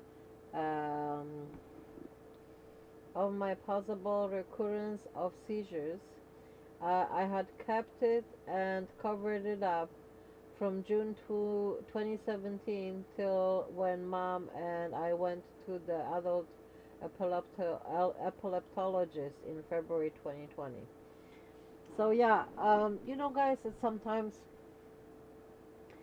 I know that you know you don't want to worry your family members, and uh, from the point of view of the family member that you don't inform that you're not well, you know, it makes them worry about you more.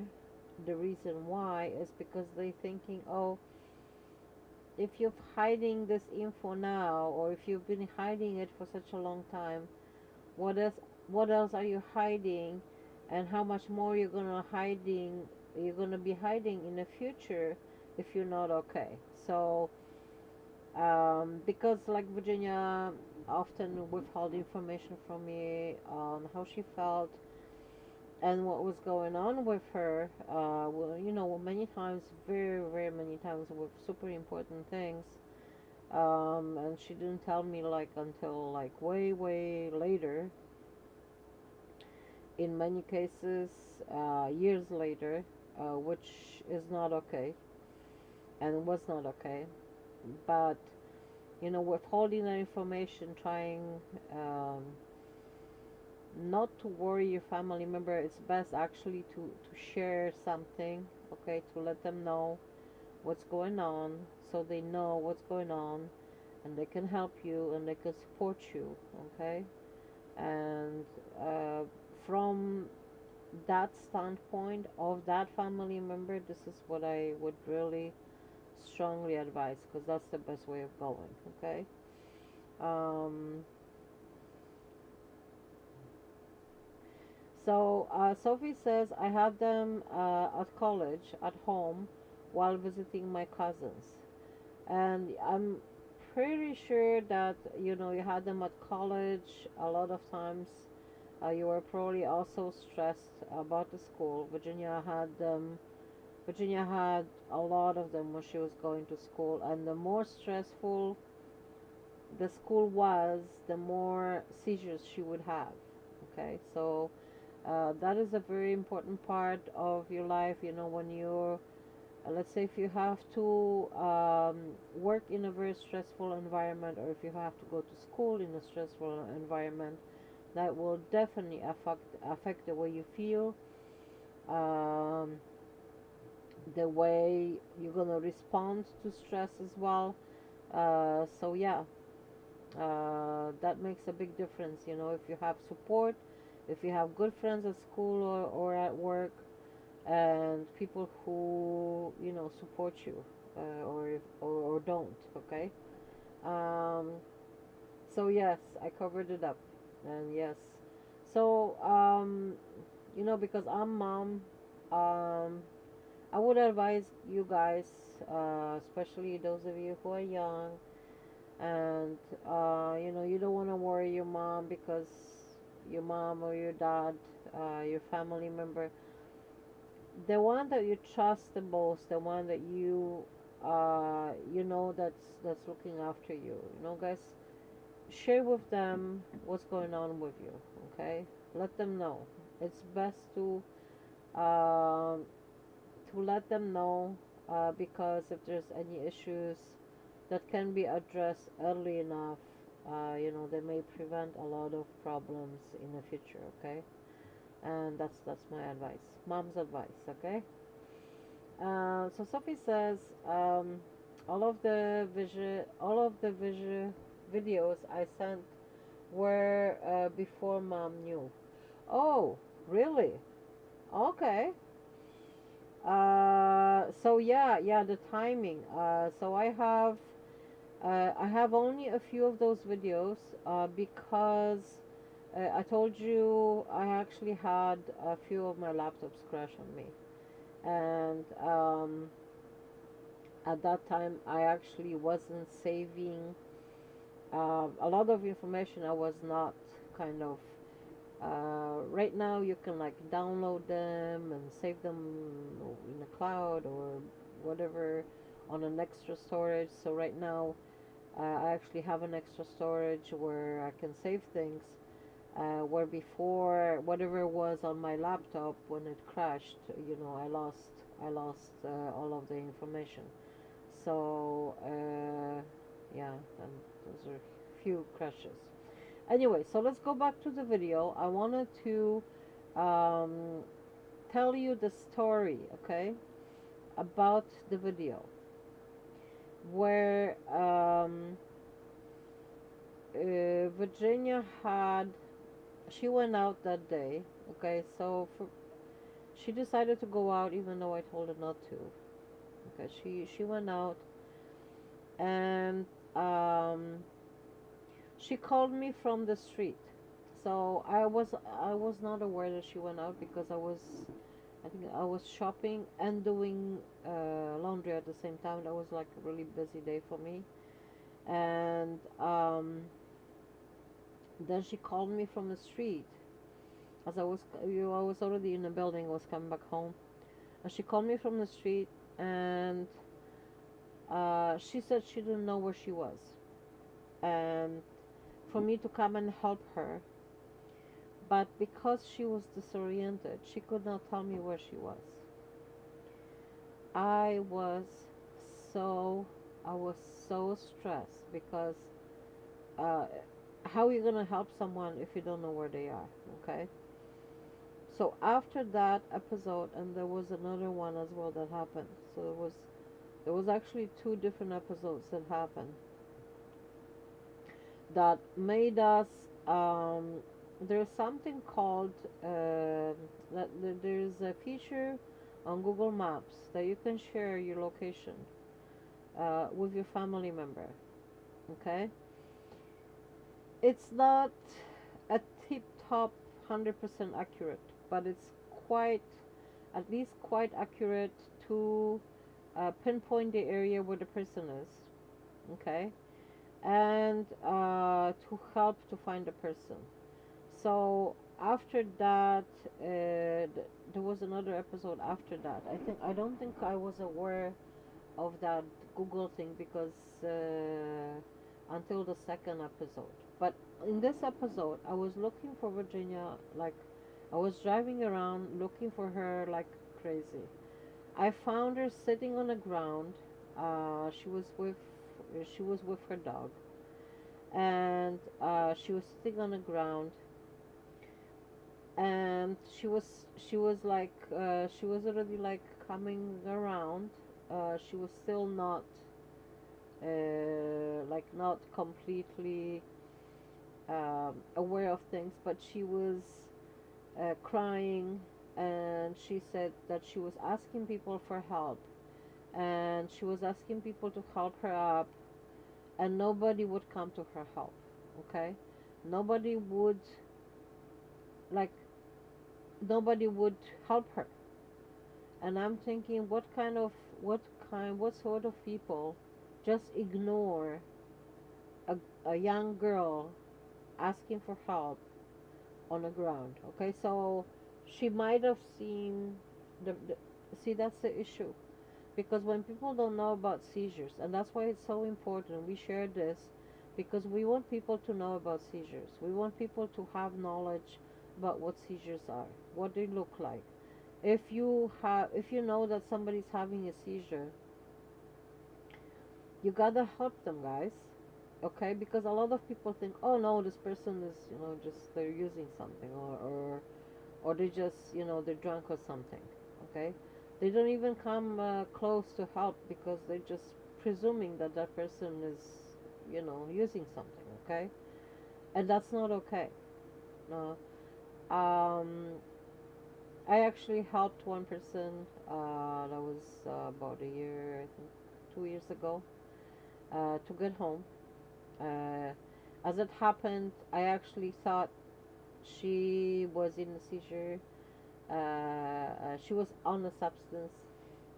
I still helped her to come home, okay, and made sure that she got home safely. But the thing is that, people will not, a lot of people will not stop to help. And I was like, how can you not help somebody who's asking for help even? You know what I mean? Okay, so Sophie says, I would think to myself, no, this is not happening, then I would have them. And it was, yes, you are not crazy, this is real. But I was scared to tell, as I had lost dad and had been seizure free since 2012. Okay, so yes, you have suffered a loss, and I guess you knew your mom also, suffered a loss, and those are difficult times. Those were difficult times at that time, even more difficult for both of you, and uh, people just sometimes they just don't say anything because they don't want other people to worry. Okay, but it's still best as mom. I advise you guys to tell your mom, someone who's looking after you, somebody who loves you, somebody who cares about you. Okay, just say, hey, you know what, this and this is happening in my life. Okay, if it's something important, you should really, really share it with your mom. Okay. Um, okay, so oh, Sophie, you redacted it. That was too late after. Okay, but anyways, yeah, don't worry about it. Um, so on that note, I wanted to say, uh, guys, if you can share these videos, share it with people who have epilepsy. Okay, so if you're able to share it on your social media, uh, with your epilepsy friends. The reason is to um, make sure that people learn about epilepsy. Okay, more and more people every day have seizures. Okay, and there's more and more neurological issues happening, and there's more and more things happening with people's brains, with being affected, by everything, by all the toxins that are in the environment and everything. And we should really help each other and help to understand others that are going through difficult things because they're suffering from, something going in the brain that they can't help, okay, that they cannot control. All right, and so letting more people know that there are those issues, to make them understand, just help this person on the street. They need help. Okay, and like my daughter was going through that. If she called me today, for example, I would just look at her location, Google location, I will know. And the reason why I'm telling you guys, so if you have a family member now, Sophie, you should share this with your mom, and Crystal, you should share it with yours. Okay, you can share each other's location, so you can, like, I share my location with my daughter, so even if I go home, leave home, for her to know where I am. If I'm close home, she can see, oh, mom is close to home, right? Whatever. But so it is important part of communication and just a little bit more peace of mind for your caregiver, okay? So they're not stressing out, they're not super worried about, where you are, if you're okay, and how you're doing, and, if you need help, who's gonna help you if I'm not around, okay? Um, so that's great and heartwarming to help that lady's story you shared. It seemed it sends out positive energy that comes back to you and many in unique ways. So yeah, like, hey, just because this lady was, under influence, and she seemed like she needed help, why not? she could not walk. It was horrible. Okay, so she could not walk. I was already not very strong, so I asked another guy that I know from another building, and I said, "Hey, can you help me to take this lady home?" Okay, and it was a hard time to find her home because she didn't she didn't know which building was hers. Oh my God! But yeah, we finally got her home, and oh, it was super cold because I only came out to like to go to my car, and she was like in front of my building, and she lives like way, way, way past us. So yeah, it was a very cold experience, but I was happy that I helped her, and just made me feel good, and that I helped somebody that day, that I was able to help somebody else. Um, okay, so but on that note, the reason that we're sharing the videos is for people to learn about different types of epilepsy. Okay, I'm pretty sure that many of you saw a video. There was a video on like all kinds of media showing where there was a store owner. It was a grocery store owner who grabbed a baby just before the mother collapsed when she had her seizure.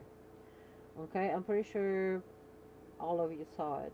Okay, because anybody who has, pretty much everybody I think who has epilepsy saw that video.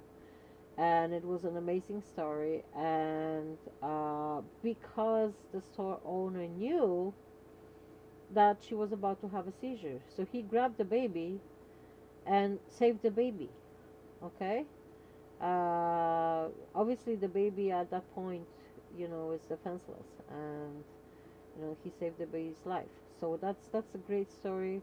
It's a very positive thing, and that's why we need to help others understand what seizures are and what neurological problems are, for people to understand and help others.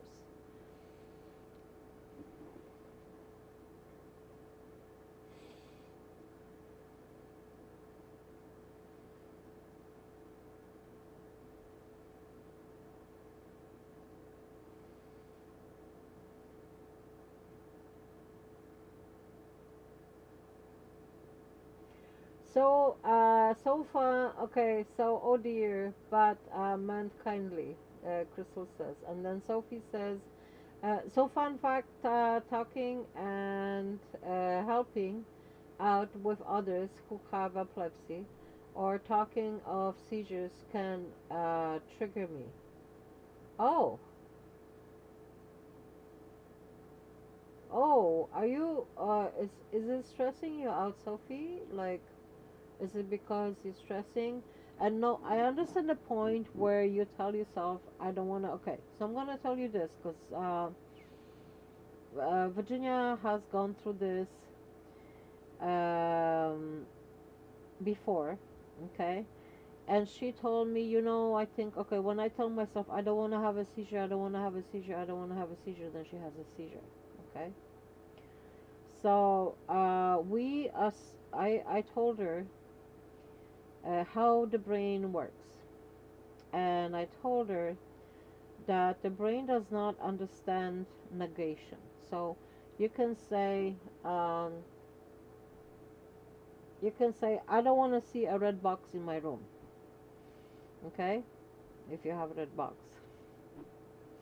Guess what? You're going to be looking at the red box the moment you're thinking about the red box. Okay? So, because the brain does not understand negation, meaning I don't wanna, it's still gonna be looking at it because that's what you're reminding your brain about. Okay, so reminding your brain of seizures may trigger a seizure. Doesn't matter if you say I don't wanna, it's still gonna remind your brain of a seizure.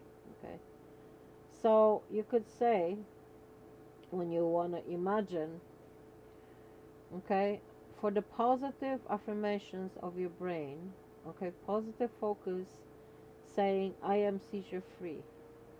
I feel good. I am healthy. Okay? Good affirmations, good positive commands for your brain. Okay? Saying, I am seizure free. So it took a long time. It took a few years for me to teach Virginia. So if I say anything about seizures now, about her having seizures or anything like that, she corrects me and she says, I no longer have seizures.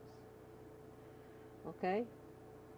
So I don't know if it's a combination of her meds that were, well, new meds obviously helped her, with a better, with the better, healthier food, with the better, healthier drinks, okay, and a better, healthier, uh, self affirmation. So positive mind, okay, saying, hey, I'm healthy, I'm seizure free, okay. So this is, if you want to be seizure free, this is what you have to want to have. If you want to have, you want to be seizure free, okay. Seizure free mean no seizures, but you don't say I don't want to have seizures, because it's suggesting the brain to have seizures, okay. I hope you understand what I'm saying, but this is the thing, this is how the brain thinks. You could say, okay, what other, I don't know if I could say anything else. Okay, so let's think about anything that you would think from the past, and say, oh, I don't wanna, and this, and I don't wanna this and this to happen, and guess what? It happened. It's because you were focusing on it, okay?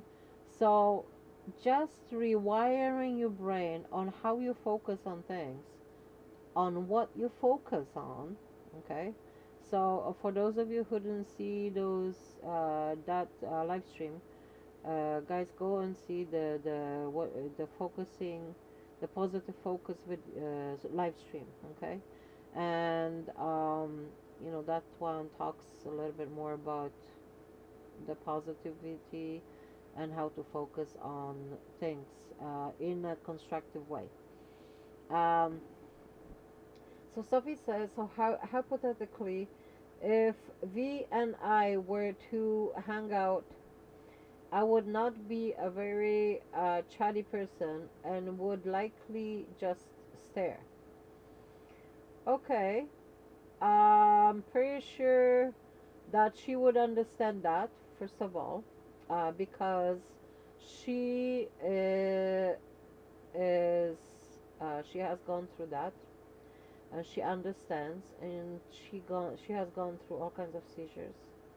So I don't think there's anything that she would uh, not understand when it comes to seizures, right? Um,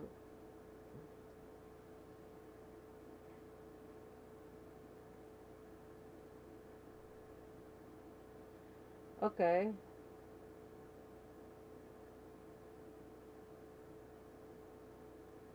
Okay, so that is lovely, and I guess the electricity is a bit much for me.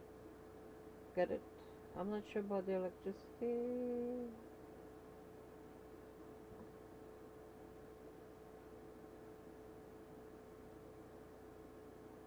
Okay.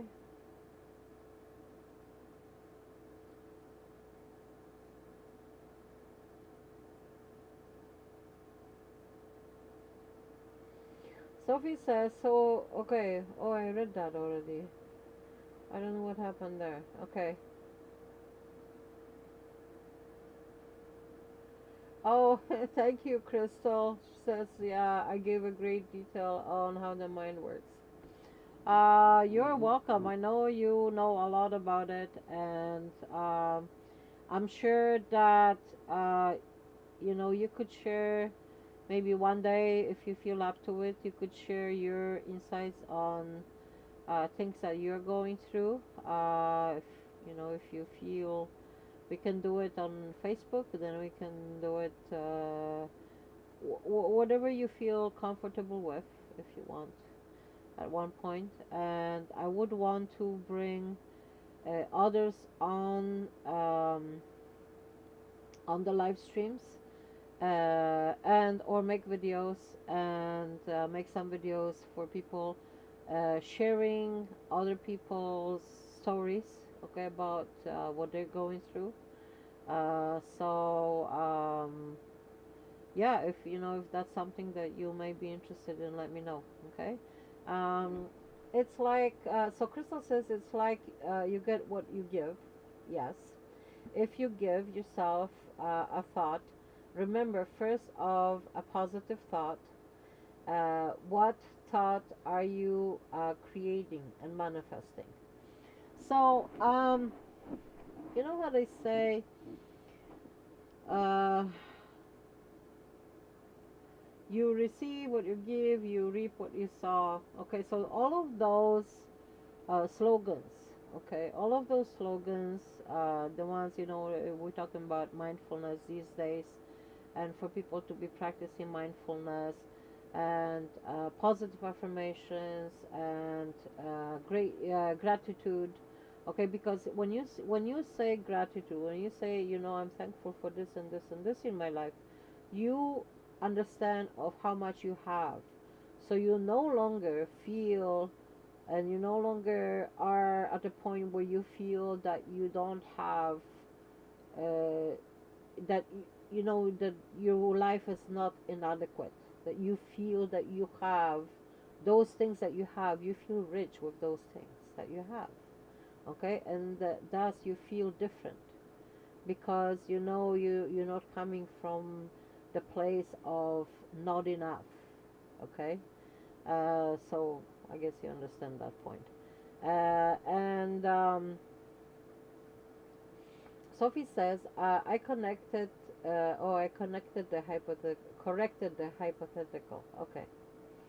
Um,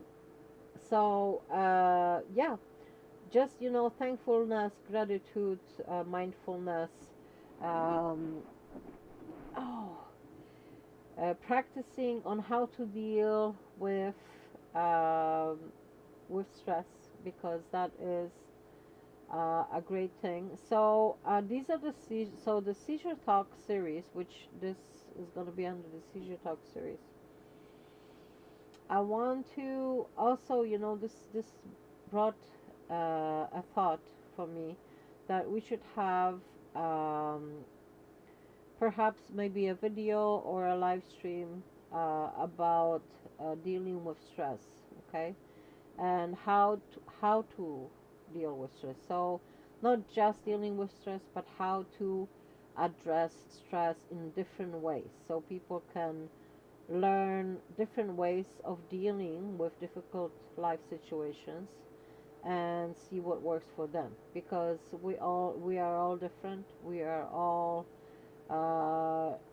like to deal with life's things in a different way, and different things will work for all of us. Okay, so I think that would be a very valuable video or live stream, and we should bring it on soon. All right. um, I think I had one more video here that I wanted to do. Okay, so we do the okay, so there's one more that I want to show you guys. I think this is the last one. Mm. This one, okay, in this one I was giving Virginia a massage. Okay, so at the beginning of the video is eyelid myoclonia, and then I was giving her a massage at the end of the video. So many times she asks me, in another video when she was pinching me, she was asking me to press on her, to give her like pressure, because she likes when I apply the shiatsu pressure points on her. It helps her to relieve stress and relieve pain, and sometimes she asks me for it. So a massage is one of the very good ways of stress relief, In epilepsy, in any kind of any type of illness. Okay, massage is wonderful. It helps to move the lymphatic system, so, and helps to relax. So it's great form of helping somebody not to just feel better, but to be better. Okay. Um, Crystal says, yes, you create your reality. If someone tries to piss you off, I don't know if I can say it. I'm like, okay.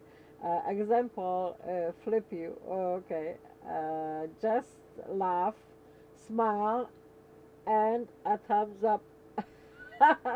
Silly example. You know what? That is great example, because if somebody does that to you and you do what you just said back, okay, you give them two thumbs up, say yay, they're probably gonna just burst laughing. Okay, so it will more than likely totally disarm them from whatever anger issues that they had, and it's a great policy. um, Remember that everything that when we do something, it's because it's something, or how we react to our environment is a result of what we have learned in our lives. So, if it's a positive thing, then obviously, well, you have learned, how to do that. No matter how you learn, if you learn to do it as a positive, kind of turnaround situation, which it is, and it's a great thing. If anybody flips me off, Crystal, I'm gonna use that just to see the reaction. Okay. Uh, there were a couple of times that there were people who were actually, I think, angry in the cars. I can't remember what it was exactly, but I did something and just made them laugh. Okay, and totally, okay, totally. And this was also, I also saw a couple of times other people made me laugh and made me feel better about the day and stuff. So it's a great disarming thing. It's a great, like, a relaxing thing to making other people laugh. Yeah, I'm using that. Yay! Woohoo! Okay. That is super awesome. Okay, so let's watch that last video. This one is, yeah, the massage. Okay. So. Hello and welcome everyone to Real Excel Epilepsy Portal. This is Elena Delgado. Okay. Today we're showing you two seizures in a cluster of eyelid myoclonia with absence, followed by a tonic seizure. Since eyelid myoclonia is supposed to last only for a few seconds, in this case this was a status epilepticus. I only recorded the end of the seizure, so for the eyelid myoclonia I posted the link below and at the end of the video. The tonic seizure afterwards is the one that left Virginia with the muscles aching all over the body, and she had no recollection of any time that has passed. It's okay, honey, it's okay. Debbie's gonna be fine. No, I didn't play that one. Okay? Debbie's gonna be fine, and you're gonna be fine. Everything is well, okay? Everything is fine. Just relax, man. Just relax. It's good.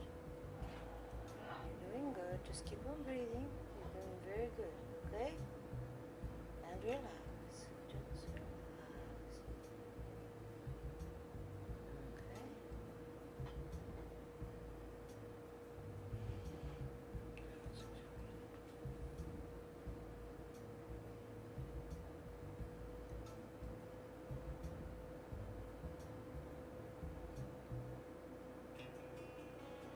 Okay, you guys can see how she's trying to fight it, right? She's like, okay, now she just realized she had another one. Just lie down and rest, okay? She hates it when that I'll happens. give you the water because you didn't drink it. Can you try drinking slowly, honey? Very slowly because it's cold, okay?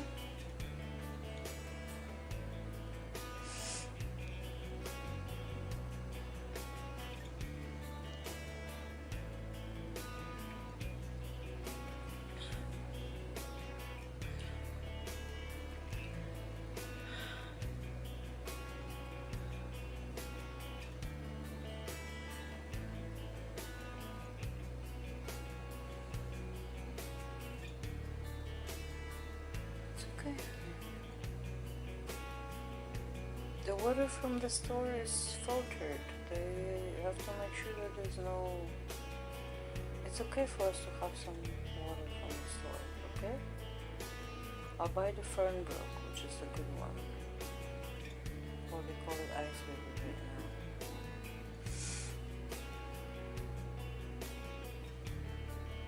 Okay.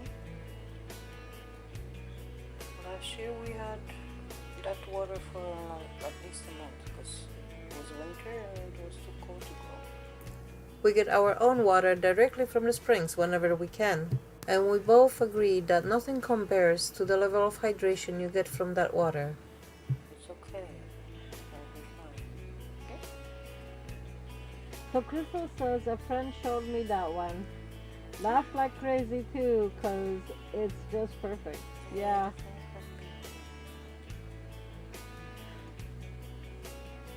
I am definitely using that because you know how you react to others as well. If you smile at people, even though they are like, let's say they may be mad at you for whatever reason, and you smile at them, it's a different reaction. You're gonna get a different reaction.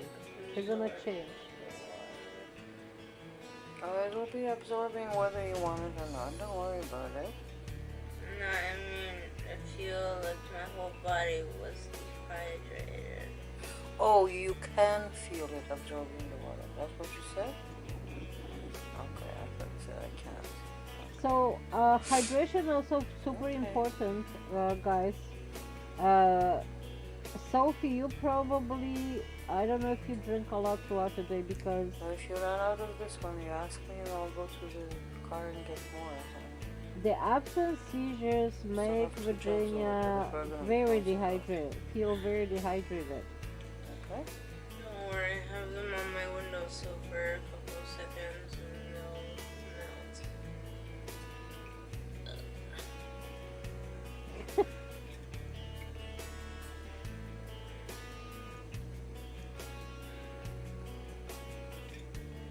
Okay.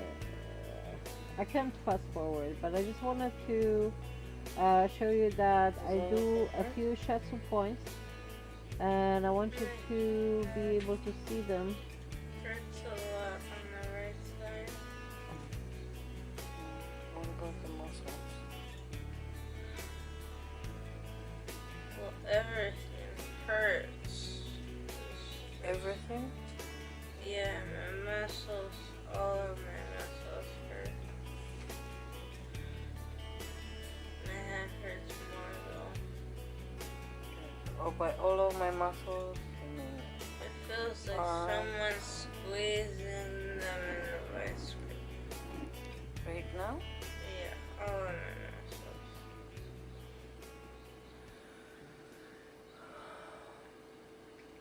That's what the pain feels like. If you feel them squeezing, it's because the seizure is still going on. The seizure won't go away if your muscles are still squeezing.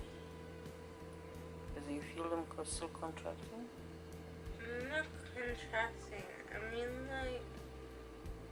mean like if someone, like they feel bruised, like if someone were to do that with the vice grip, and then after the pain, just the pain, it hurts. Okay.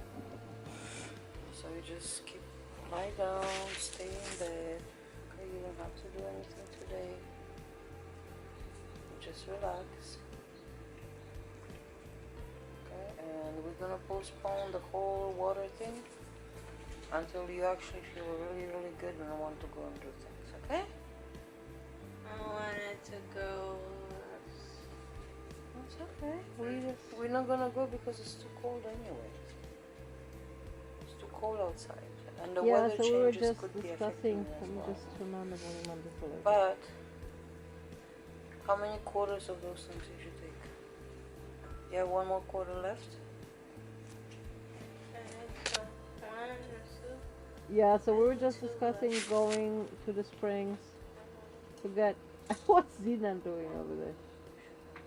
That's what Going to get water from the springs because we get spring water. from natural sources. Okay.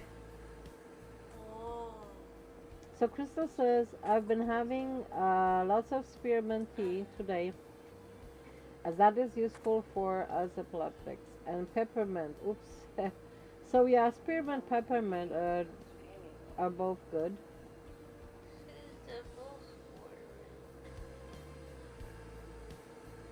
You know, she stopped playing. Melissa tea also very good. She Okay. stopped playing. So Melissa is also called lemon balm. BALM, lemon, like lemon tea, but it's a lemon balm. It's a herb. I feel like I wanna. It's also very good for people with epilepsy. It's a calming. Like I wanna It's go got to the calming spring, agent in it. and you know, like how they show in the movies that the people, they have the fountain go in their mouth. I like that. And this. You want to open your mouth and the fountain of water falling in your mouth and drinking straight from the fountain. Yeah. Okay, open your eyes because they have a lot of red in them. I just want to. Because they're dry. Okay, open your eyes. Okay, so also the eyes get very dry when, well, the eyelid myoclonia or the absence seizures, because they're open. Okay, like especially with the absence seizures, your eyes are open for a long time, and it affects the eyes. Okay, so right now she asked me for There are some shiatsu acupressure points on the forehead that are for epilepsy and help Virginia to alleviate her headaches. So yeah, I wanted to show you, there are actually three shiatsu points. Anywhere here, like in between the eyebrows, right there where I'm touching her, there are 2 points, right? And on the other side there's 1 point. And because if you have like headaches and stuff, you can just when you're pressing, don't press for longer than 5 seconds. Okay, that's how acupressure works. You're only supposed to press for 5 seconds. Don't do it too hard. Okay, just do it gently, and then you can press it, count to 5, let it go. And if you could probably look those pressure points up on the internet for epilepsy. They're very good. She really enjoys the gentle scratching of the head. It relaxes her, calms her down, and helps to relieve the headache.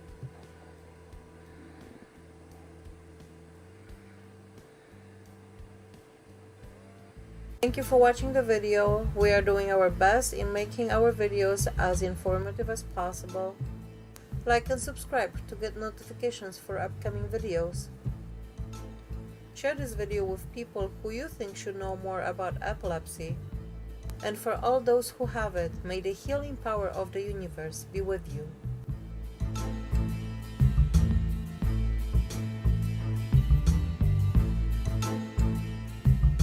So Sophie says, likewise, I am drawn to things with fat. I love eating bacon, fat duck chicken, and butter.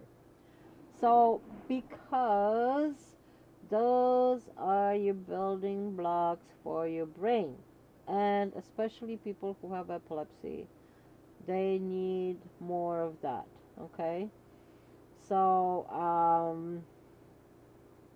now Virginia still likes funny things, except she's vegan right now. Okay, so it's hard. It's a lot more expensive actually, because vegan stuff is actually more expensive than the meat stuff, and it's difficult to you don't have as many varieties as we did, because maybe there is enough varieties, only they're kind of outside of our, um, I would say, financial reach. Okay, so there are like avocados, so you can use avocados for people who are vegan, for example. If you are vegan, for those of you who like Virginia loved bacon, she still loves the vegan bacon. Okay, so there's the vegan bacon for those of who are vegan. You can get. She loved duck. She loved chicken. She used to eat like all the.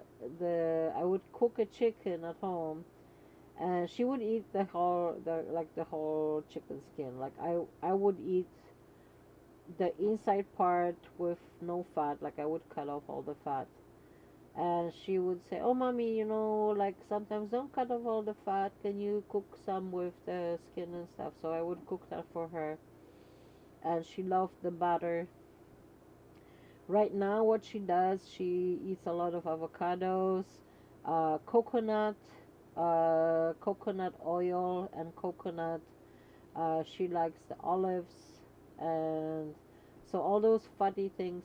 She still loves the fatty stuff, okay? Because you still need the building blocks for your brain, and you need the fat for your brain. So that is absolutely necessary, okay? Um, so Crystal says I was looking for that yesterday. Uh, that lemon balm couldn't find it. So sometimes when you go to the store, it will not say lemon balm. It will say Melissa. Okay, so Melissa, Melissa. Okay, so Melissa. So it could say either lemon balm or Melissa or both. Um, yeah, so next time you go to the store, you look it up, or you can even call them.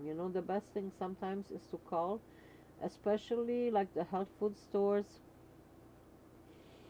I usually like even pre-pandemic, I would call before I would go because I would not want to like waste my time or my gas and find out that the whatever I'm looking for is not in the store. So I always call now, and I ask them, "Well, do you have this? Do you have that?" And there's always other health food stores around. And right now there's so many online that you can even I don't know if you have Amazon Prime. I'm not. If you do, Crystal, you could order the lemon balm online. Okay, and you have free delivery, so you're not wasting time on gas. You're not wasting time on travel, and you have it delivered right to your door. Okay, they also have a lot of groceries. So I post the links to Amazon Prime, well, to Amazon, like different stuff, and you guys can.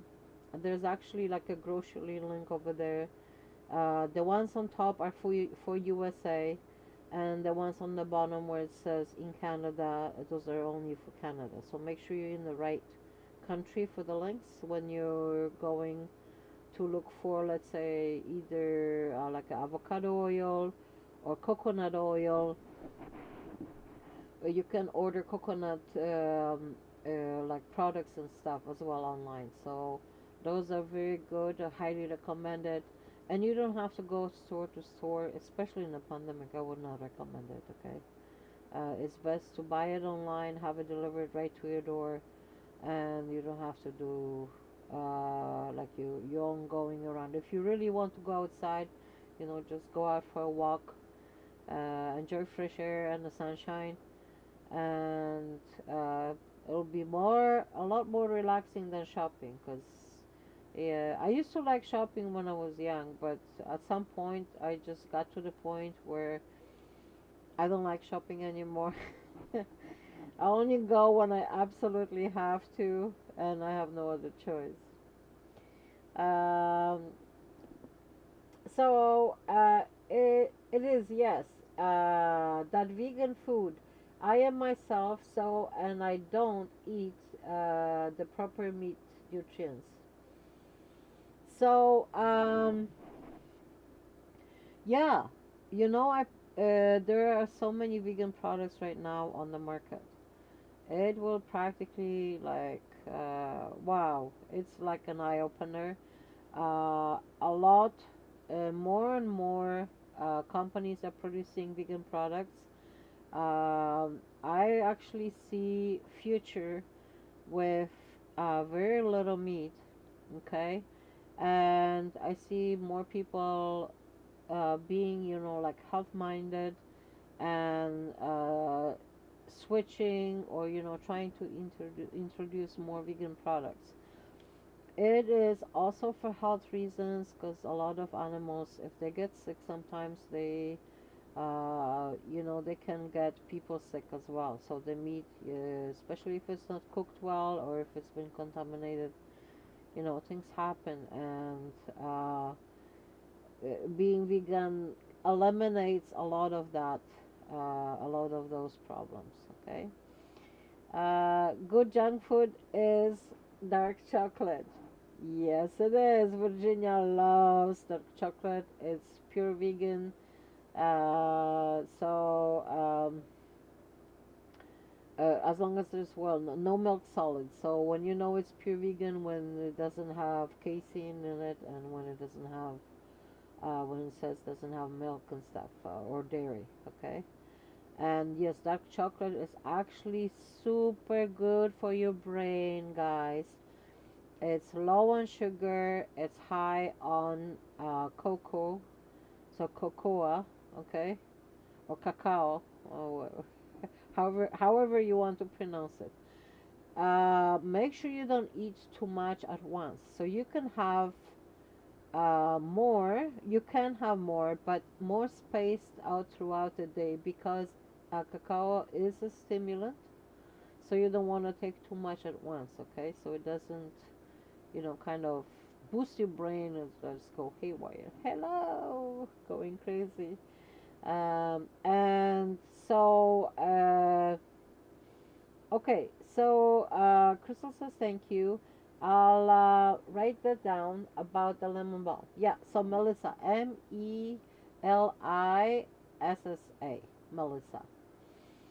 And sometimes when you look for something, so you're looking for lemon balm, you can just cross-reference. There's a great thing. Um, if you have a smartphone, then you can just ask. There's a Google Assistant or whatever assistant you have. I don't know if you have, like if you have Samsung. Sorry about that. It's my alarm. If you have Samsung or you have whatever other phone, you can ask your. I think it's. Gee, I forgot. Uh, the assistant for Samsung. But I don't use that. I use the Google Assistant, and I always say, okay, you know, for example, you just press the button to speak, and you ask Google what you want to know. Okay, so I'm gonna show you. I'm gonna demonstrate it for you guys. This is a really easy thing to do to learn. Okay, I'm gonna ask. For example, what is another name for lemon balm? Okay. What is another name for lemon balm?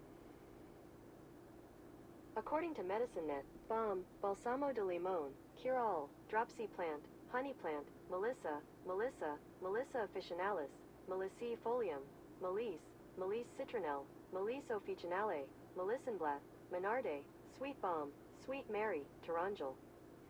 Sweet Mary and sweet balm. So there could be different names. The most common ones are the lemon balm, Melissa. See, some of the dropsy plant. Like for example, somebody could have it under dropsy plant. Depends where you live and what they're using. Okay. Sometimes you could go to the store, and if the person is knowledgeable, you ask them for the name in uh,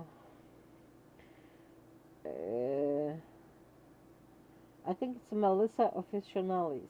Okay, but Melissa, you say Melissa or lemon balm, everybody knows what it is. Okay, Sweet Balm or Sweet Mary. Toron Hill, that's in Spanish. Toron Hill. If you live in a Spanish area, you say Toron Hill, they're gonna know what it is. Okay.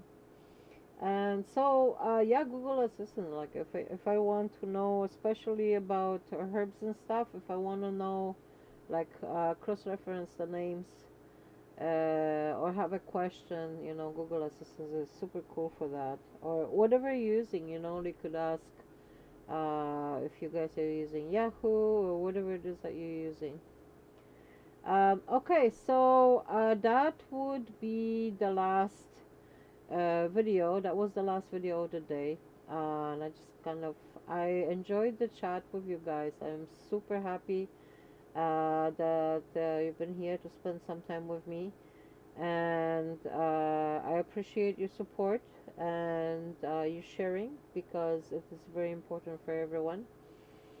And I will see you next Sunday. Now, two more. I'm bringing two more. I would say events throughout the week. So on Thursdays, I'm gonna have the support for caregivers, like I originally did. You are welcome to come on a stream. You're welcome to discuss whatever you want as well. So it's not just for caregivers; it's for everyone. But it will be geared towards caregiving and caregivers. Okay, and then on Tuesdays, which this Tuesday, I don't know if I'm gonna have to move it to Wednesday. I have something going on. On Tuesday, I have to fix something on my computer, and I don't know how that's gonna come out. I hope it's not gonna give me trouble. Okay, so yeah, on Tuesday, if I get everything fixed, I will be doing another stream. I will post it again on the community page, so you guys are welcome to come on the stream as well. If there are any specific topics that you guys want to address right away, let me know. Okay. Um, Thanks for the nice chat and the info. Thank you for being here, Crystal and Sophie. You guys have stuck with me for the whole thing, and it's super cool to have you here with me. And uh, you too, and have a great day. Okay, so sorry, my alarm is already calling me. Lots of love to all of you guys. See you on the next stream. Please, please, please. Um, Let me know if there are any specific topics that you really want to talk about. Okay. I am open to, like, everybody is going through difficult times, and if you guys want to address a specific issue, a specific topic, please let me know. Okay. Love, love, love you all. Love yourself, love others, love the universe. Ciao. See you next time. Bye.